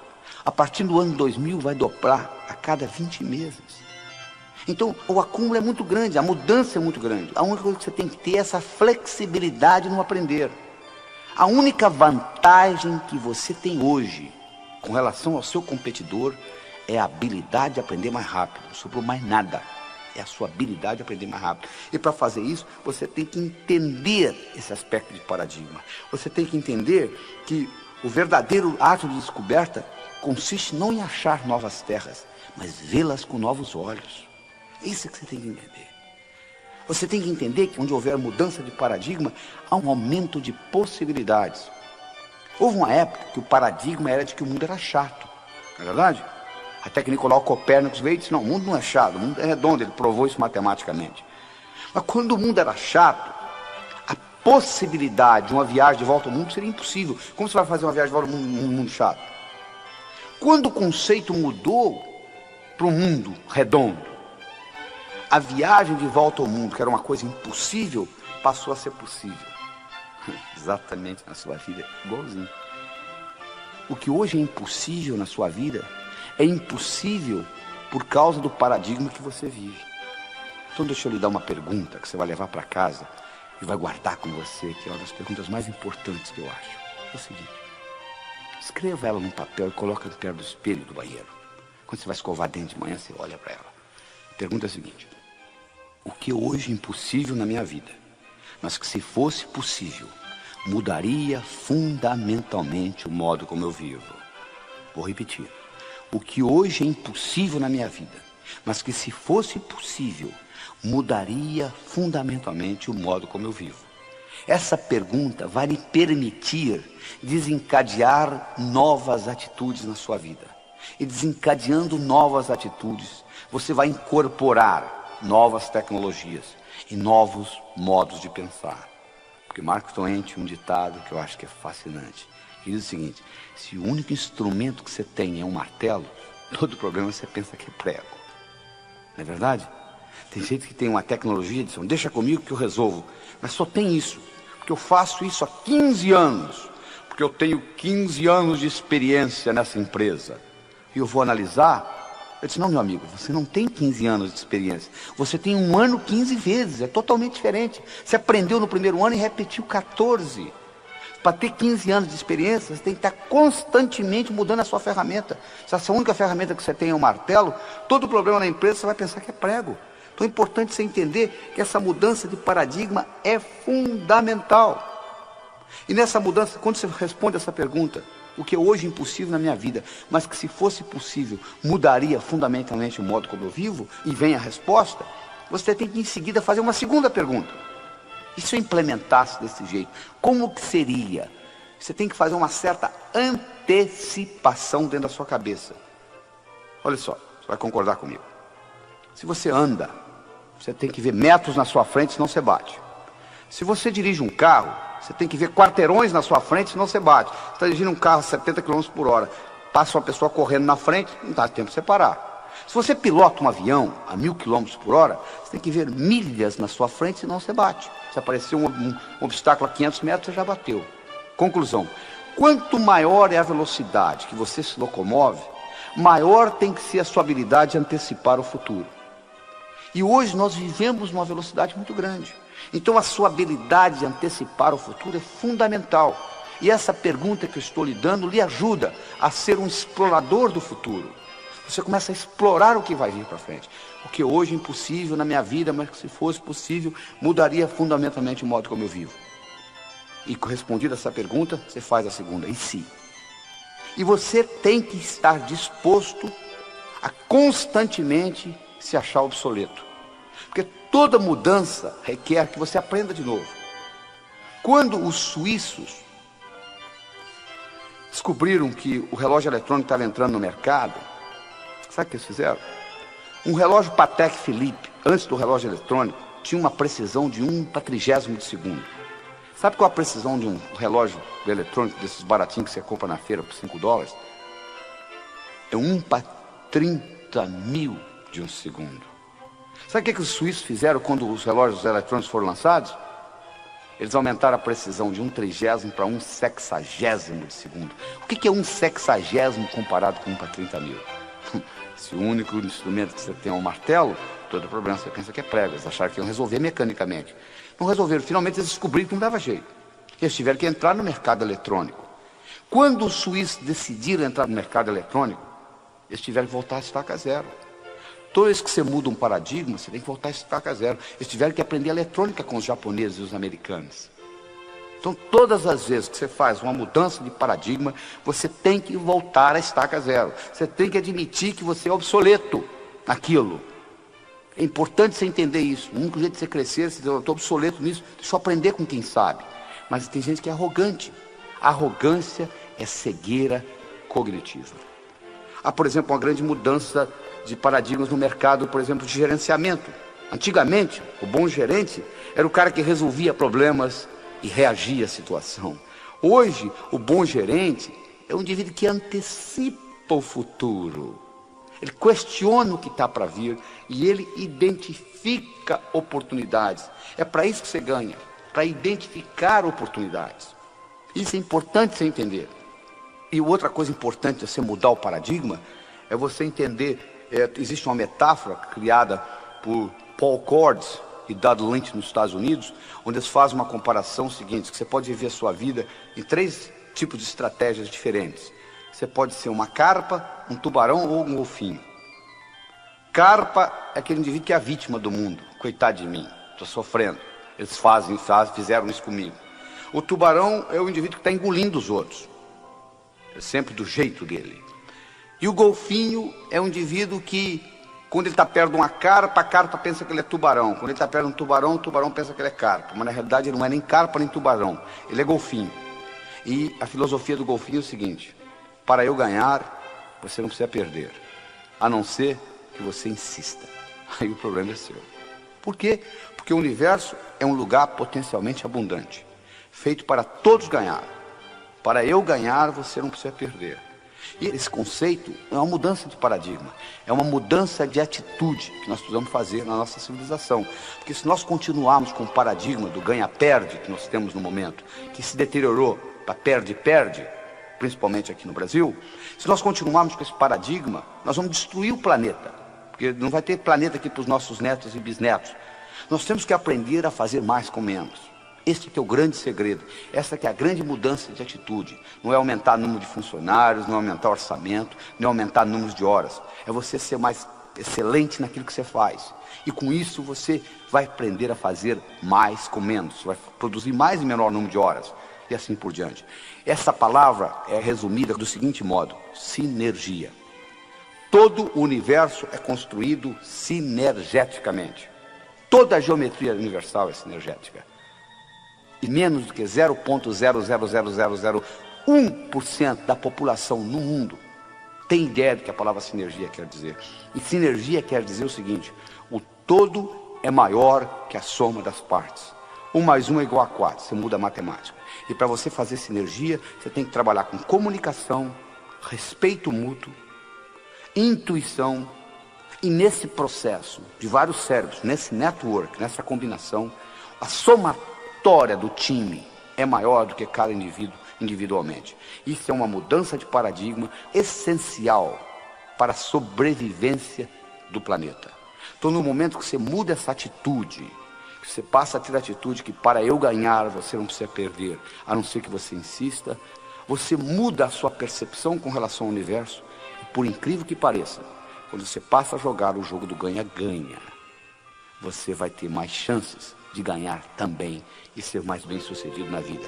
O Napoleão Hill mostrou que aqueles indivíduos que começaram pobres e se tornaram ricos, eles descobriram esse processo, descobriram o processo do ganha-ganha. Então todo mundo ganhando. E com isso nós terminamos essa parte da atitude. Então lembre-se do seguinte: o que é importante não é o que acontece com você, mas como você responde ao que acontece com você. Nós falamos no começo desse programa, nós íamos discutir 6 características que fazem a diferença. A diferença que faz a diferença entre o indivíduo bem-sucedido e o indivíduo que batalha, não consegue chegar a lugar nenhum. Nós vamos discutir agora as 2 restantes: trabalho e ambição. Vamos começar com o trabalho. O único lugar que eu conheço que sucesso vem antes de trabalho é no dicionário. Sucesso é com S, trabalho é com T. Por outro lado, trabalho sozinho não traz sucesso. Olha o operário de fábrica. Ele levanta cedo, carrega uma marmita com ele, trabalha o dia todo, volta para casa à noite, faz isso anos e anos e anos, e aposenta com salário mínimo. Sucesso só vem antes de trabalho no dicionário. Trabalho sozinho não traz sucesso. Onde que está o segredo? Isso é que você vai aprender agora. O segredo está no seguinte: para você ser bem sucedido, você tem que fazer as coisas acontecerem. Tem que gerar ação. Só que o bonito é que, para fazer acontecer, não significa necessariamente que você as faça. Escutou bem? Fazer acontecer não significa que você tenha de fazê-las. Existe uma coisa chamada delegação. Uma palavra bonita que pouca gente entende o significado. Eu vou explicar para você aqui qual o significado da palavra delegação. Delegação significa o seguinte: eu vou solicitar a alguém fazer no meu lugar, alguém este que eu sei de antemão que vai fazer pior do que eu faço. Eu já sei de antemão. E vou solicitar por duas razões. Primeiro, porque eu, delegando, vai me dar tempo livre para fazer outras coisas mais importantes. E segundo, tão importante quanto a primeira, eu vou dar ao outro indivíduo a oportunidade de crescer. Você chegou onde você chegou na sua profissão porque alguém delegou alguma coisa, alguém deixou você fazer antes de você estar bom naquilo. Então, quando eu delego alguma coisa para alguém, de antemão eu sei que a pessoa vai fazer pior do que eu. Mas mesmo assim eu delego. Eu delego porque eu dou a ela a oportunidade de melhorar. E ao mesmo tempo eu me libero para poder fazer as coisas mais importantes. É importante você entender isso. Porque o que realmente dá resultado no mundo é você ter ideias abstratas e implementá-las. Quanto mais abstrata for a sua ideia e implementada, que ter só ideia também não adianta, mais rendimento você vai ter. Se eu tiver uma ideia sobre transportes, vai gerar mais dinheiro que se eu tiver uma ideia sobre carros. Que vai me dar mais dinheiro se eu tiver uma ideia sobre Ford. Que vai me dar mais dinheiro se eu tiver uma ideia sobre Del Rey. Que vai me dar mais dinheiro se eu tiver uma ideia sobre rodas do Del Rey. Então, quanto mais abstrata, mais hierarquicamente superior for a ideia e implementada, mais rendimento ela vai ter. E quando eu crio uma ideia muito grande, eu não tenho condições de implementá-la sozinho. Eu preciso de uma equipe, eu preciso de delegação, eu sei que gente vai fazer errado. Então é importante você entender esta característica. É importante também você entender, se você trabalha para alguém, que o maior erro que um indivíduo pode cometer na vida é pensar que ele trabalha para os outros. Você não trabalha para ninguém, meu amigo. Você pode até ter alguém que lhe dê um salário no fim do mês, alguém que lhe pague uma secretária, que tem um telefone, etc. Mas na realidade, você está sempre trabalhando para você. O Napoleon Hill mostrou, naqueles milionários, aqueles que começaram pobres, foram funcionários e terminaram ricos, todos eles tinham uma característica em comum. Eles trabalhavam como se a empresa fosse deles. Eles economizavam como se a empresa fosse deles. Eles administravam como se a empresa fosse deles. Porque isso estava dando a eles know-how, conhecimento de como administrar uma empresa. E quando eles abriam uma deles, eles já tinham essa experiência. Porque o indivíduo, de modo geral, diz assim: não, eu não vou me empenhar nessa empresa porque ela não é minha. O dia que eu tiver a minha, sim. Mas aí você perde a oportunidade de praticar ser dono de empresa. Você pode praticar ser dono de empresa na empresa do outro. Gastar como se fosse sua, economizar como se fosse sua, administrar como se fosse sua. E com isso, você está pegando know-how para administrar a empresa. É importante você entender isso. O maior erro que você pode cometer é pensar que você trabalha para os outros. Você não está trabalhando para ninguém. Você está sempre trabalhando para você. Esse conceito é fundamental que você entenda nesse mecanismo. A outra coisa importante que você tem que entender em termos de trabalho é o seguinte: existe uma grande diferença entre eficiência e eficácia. Eficiência significa fazer a coisa bem feita. Eficácia significa fazer o que precisa ser feito. Tem indivíduo que passa a vida inteira fazendo bem feito, coisa que não precisa ser feita. Ora, se não precisa ser feito, não há razão de você fazer. Eu acho que todas as vezes que você for fazer alguma coisa que envolva tempo ou dinheiro da sua parte, você tem que parar e questionar: isto é realmente importante ou não? Se a resposta é não vai perder tempo colocando isso, porque está gastando energia por nada. Tem uma história muito interessante que eu conto, que é o seguinte: nos Estados Unidos é uma sociedade de consumo muito maior que a brasileira.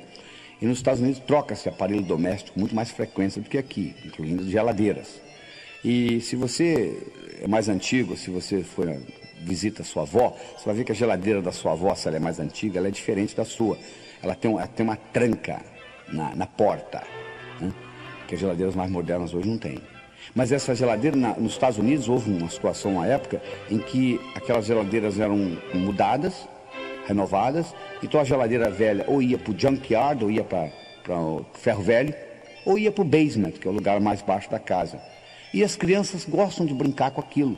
Então aconteceu 3 ou 4 casos, praticamente numa semana, por coincidência, onde crianças americanas, 3, 4, 5 anos, brincando, entravam dentro de uma daquelas geladeiras e a porta batia e elas ficavam presas.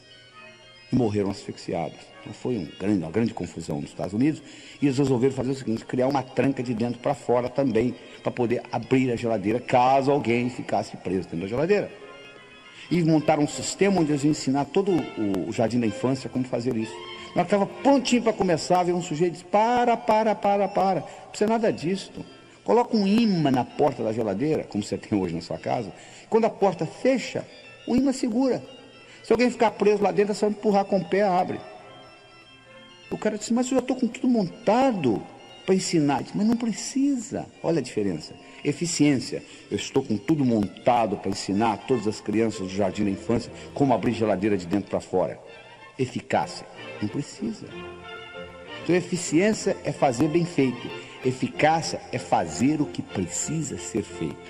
Quando uma coisa é realmente importante, vale a pena fazê-la mal feita.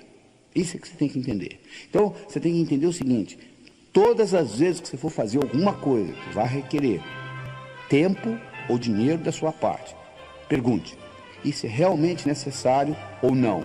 Se a resposta for não, não perca tempo. É importante você entender isso. É importante também se entender no seu trabalho que, se você tem a função, se você quer ter a função de líder, existem certas características de liderança no trabalho. Por exemplo, o líder é um visionário. Ele tem uma visão. É importante você ter uma visão. E a visão geralmente tem que ser maior do que a instituição. Nunca pode ser uma visão de uma empresa ganhar dinheiro. Pode ser consequência. A empresa está lá para ganhar dinheiro. A empresa tem que ter lucro, senão tem que fechar. Mas não pode ser visão.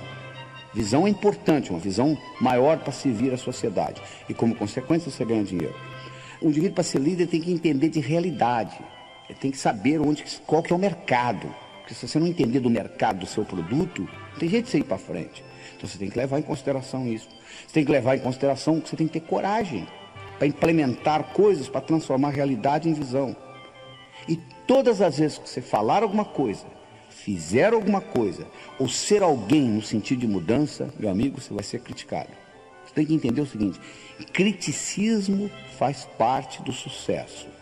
Você, para ser bem sucedido profissionalmente, você tem que estar disposto a ser criticado. Porque o único jeito... Eu tenho uma fórmula mágica para você: você nunca será criticado na vida. É muito simples. Não fale nada, não faça nada, não seja ninguém. Porque no momento que você falar alguma coisa, no momento que você fizer alguma coisa, ou no momento que você for alguém, você vai ser criticado. Então, uma das coisas que você tem que treinar bem cedo é o seguinte: eu vou ser criticado. Eu vou ser criticado no meu trabalho, eu vou ser criticado na minha empresa, eu vou ser criticado no meu bairro, se eu fizer alguma coisa diferente. Toda vez que você sair fora do que eu chamo a boiada. O que eu chamo da boiada? Se tiver uma boiada, se um boi cair no buraco, você sabe que o outro que vem atrás cai também? Porque o boi, a única coisa que ele faz é olhar no traseiro do outro. Se um caiu no buraco, o outro cai. O cavalo já não é a mesma coisa. Se um cavalo cair no buraco, o outro não cai. Então, se você faz parte da boiada, ninguém lhe incomoda, porque está um seguindo o outro. No momento que você saiu fora da boiada, espera, eu tenho uma coisa diferente para lhe mostrar. Imediatamente, criticismo vai começar na sua vida. Faz parte do esquema. É impossível você ser bem sucedido sem ser criticado. Então é importante você entender isso. Então essas características são fundamentais para você entender esse aspecto do trabalho. Então, você nunca trabalha para ninguém, você está sempre trabalhando para você. Você tem que fazer as coisas acontecerem. Não significa que você tenha de fazê-las, você pode delegar. Isso aí é importante você conceber isso. E que a diferença entre eficiência e eficácia. Eficiência é fazer bem feito, Eficácia é fazer o que precisa ser feito. Muito bem, nós estamos chegando à última etapa da história, né? Ambição. Ambição. O indivíduo chega para mim e diz assim: doutor Laíra, eu não quero mais nada na vida. Eu digo para ele: final de se morrer. Mas por quê? Porque a vida é um constante aprender. Você só aprende fazendo. Você diz que não tem mais nada para fazer, então você ir embora, então. Você tem que sempre ter uma ambição sadia, sempre. Os indivíduos que vivem muito, os indivíduos que produzem muito, os indivíduos que são bem-sucedidos, eles têm uma ambição maior. Não tem nada errado se você não quiser ter. Eu me lembro do caso de um indivíduo que estava sentado na primeira fileira uma vez nos Estados Unidos. Eu estava dando um curso, um indivíduo de 60 e poucos anos de idade, assistindo esta apresentação que eu estou dando aqui para você. E ele levantou a mão e disse assim: doutor, as suas ideias são muito interessantes, eu estou escutando aqui quase 2 horas. Deixa eu contar para o senhor uma coisa. Eu dirijo um carrinho de biscoito, eu entrego biscoito nas padarias. Eu abasteço o carro de manhã e vou de padaria em padaria entregando. E eu volto para casa, lavo o carro, preparo para o dia seguinte. Eu estou fazendo isso há mais de 30 anos, estou quase me aposentando. De modo que essas ideias do senhor são muito boas. O senhor quer saber de uma coisa? Eu vou continuar dirigindo meu carrinho de biscoito. Eu falei com ele: meus parabéns. Alguém tem que dirigir o carrinho de biscoito. Não tem nada errado no senhor dirigir o carrinho de biscoito. O que tem de errado, meu amigo, é que tem muita gente que no fundo, quer dirigir carrinho de biscoito e culpa a sociedade, o governo, a inflação, porque não vai para frente. Se você quer dirigir o seu carrinho de biscoito, dirija. Mas não culpe os outros. Por que você não consegue outros cargos? Pessoas, chefes, patrões, podem lhe segurar temporariamente. Você é o único que consegue segurar você definitivamente.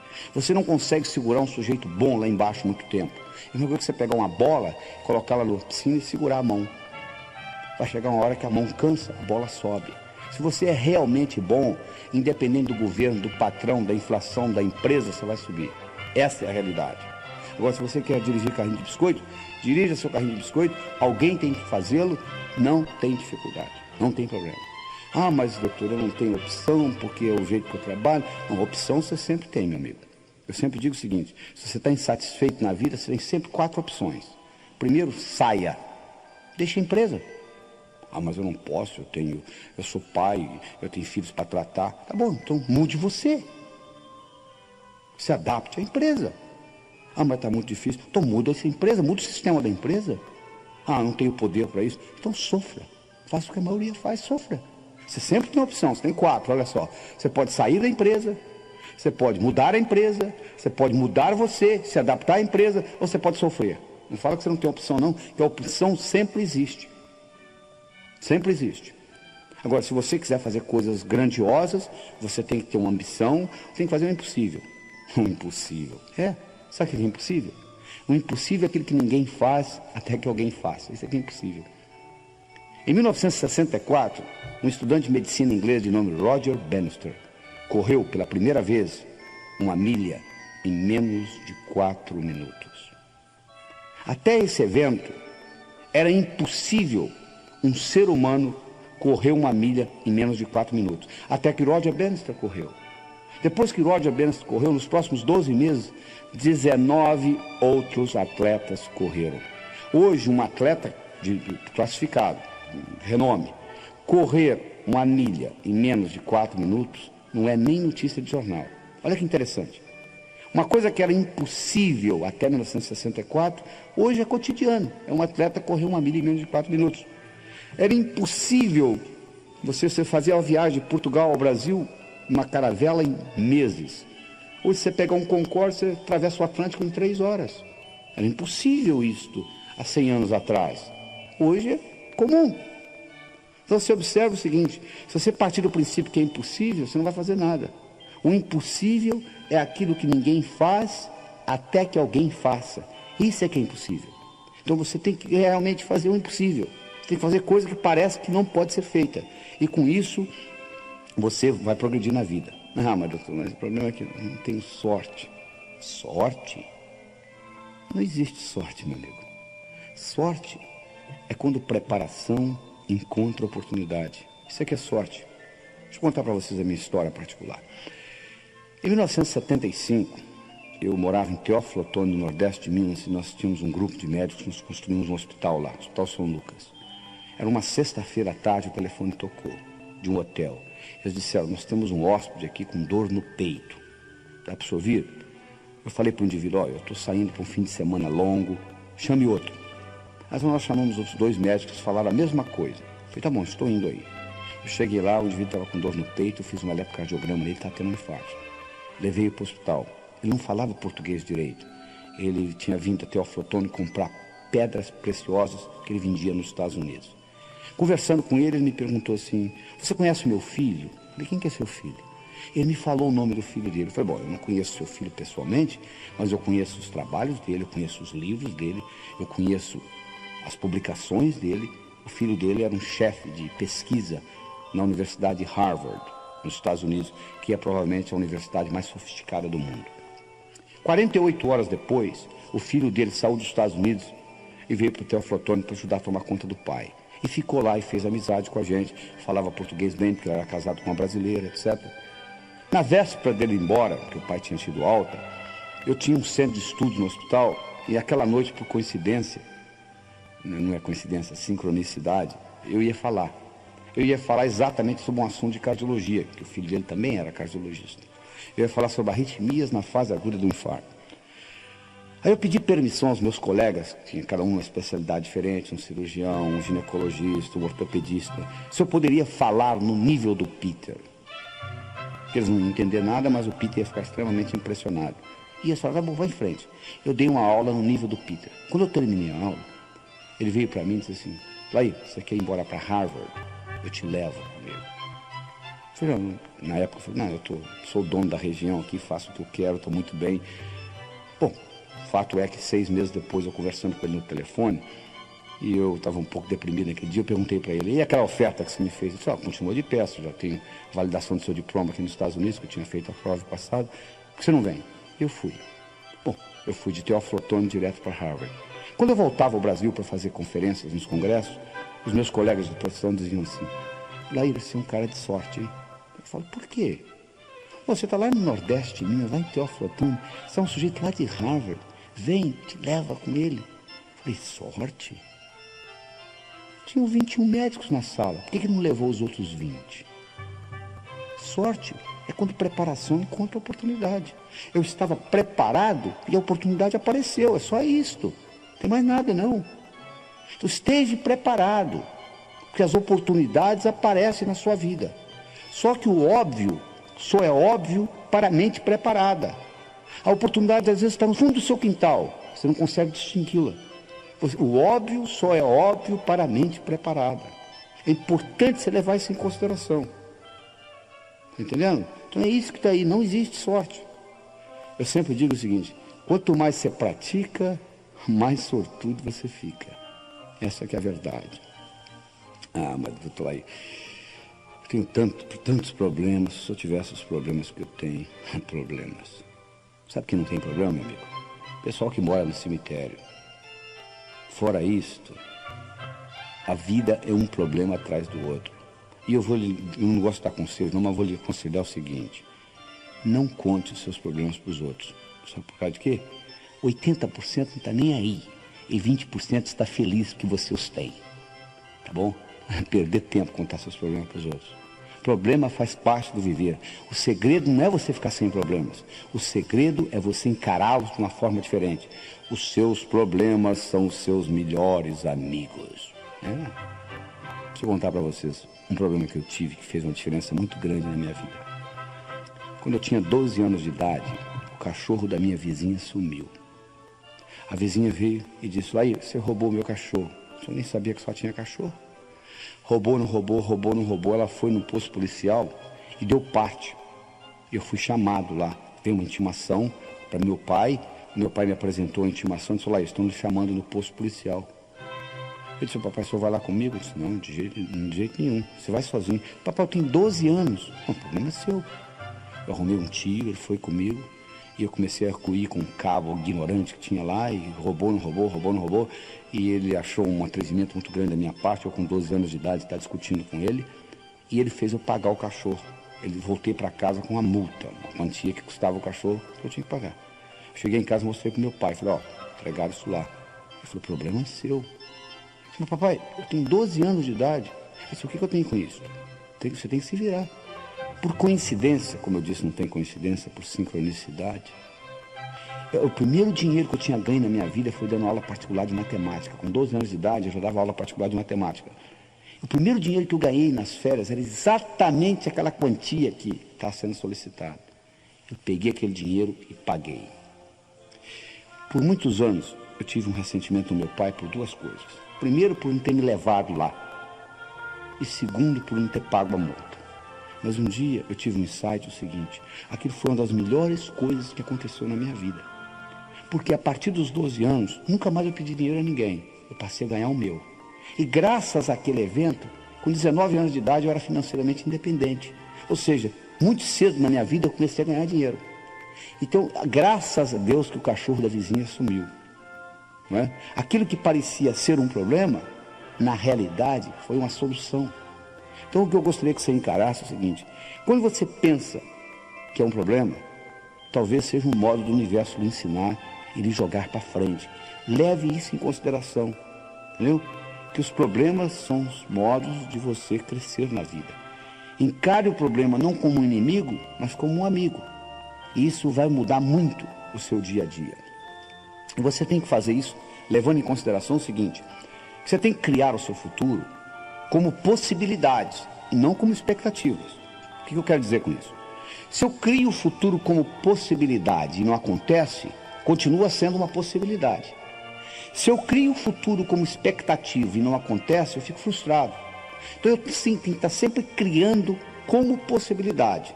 E à medida que eu crio como possibilidade, se não acontecer, continua sendo uma possibilidade. Isso é um trabalho que você tem que fazer dentro da sua mente. E finalmente, nós estamos chegando ao final dessa apresentação. Eu gostaria de discutir com vocês alguns aspectos práticos da coisa. Uma coisa importante que você tem que ter é boa saúde, né? Você, para ter uma mente sadia, você tem que ter um corpo sadio. Respeite o seu corpo. Eu posso pegar um Mercedes-Benz, colocar água com gasolina nele, ele não vai ter um bom desempenho. É muito importante aquilo que você coloca na boca.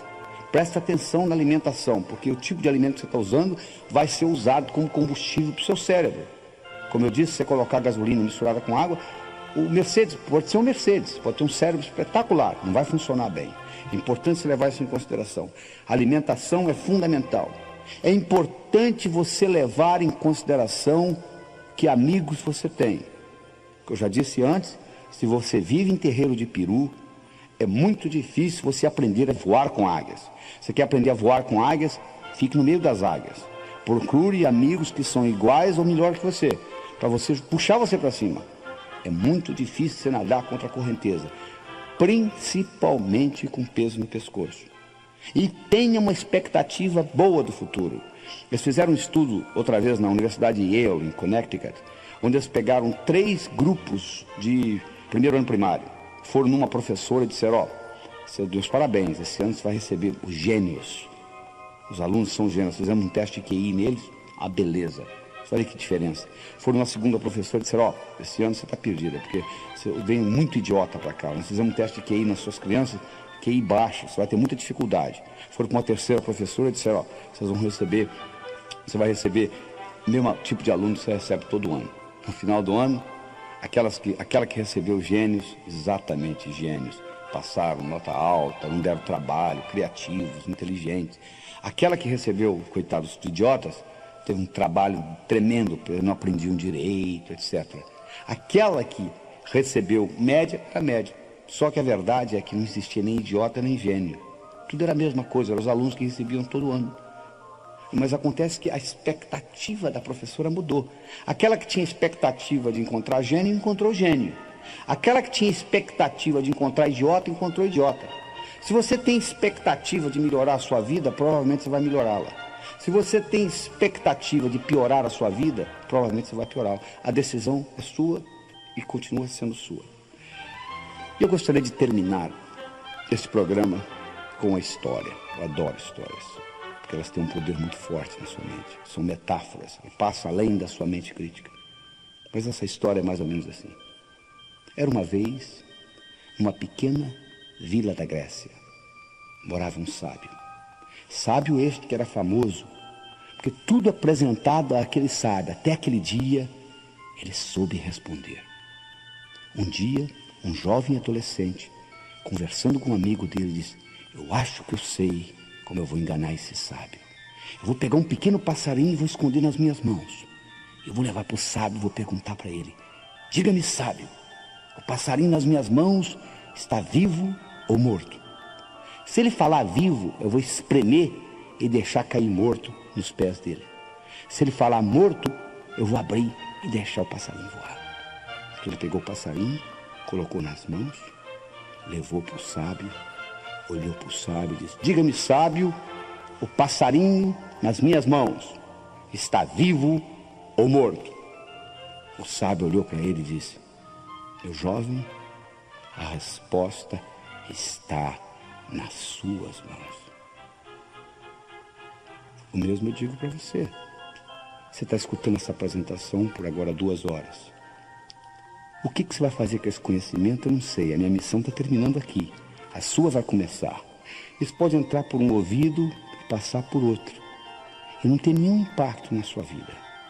Ou você pode escutar essas fitas de novo, reavaliá-las com novos olhos, descobrir aquilo que você perdeu na primeira, porque eu oriento, você tem que escutar isso mais de uma vez só escutando não vai resolver, porque eu coloquei muita informação em curto período de tempo.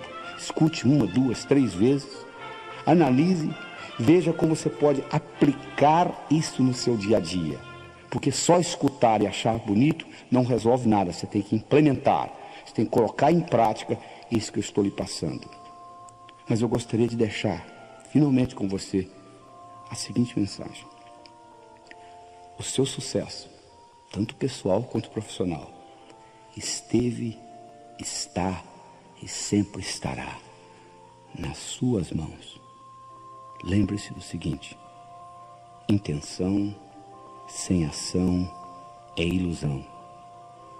Ouse fazer e o poder lhe será dado. Até logo.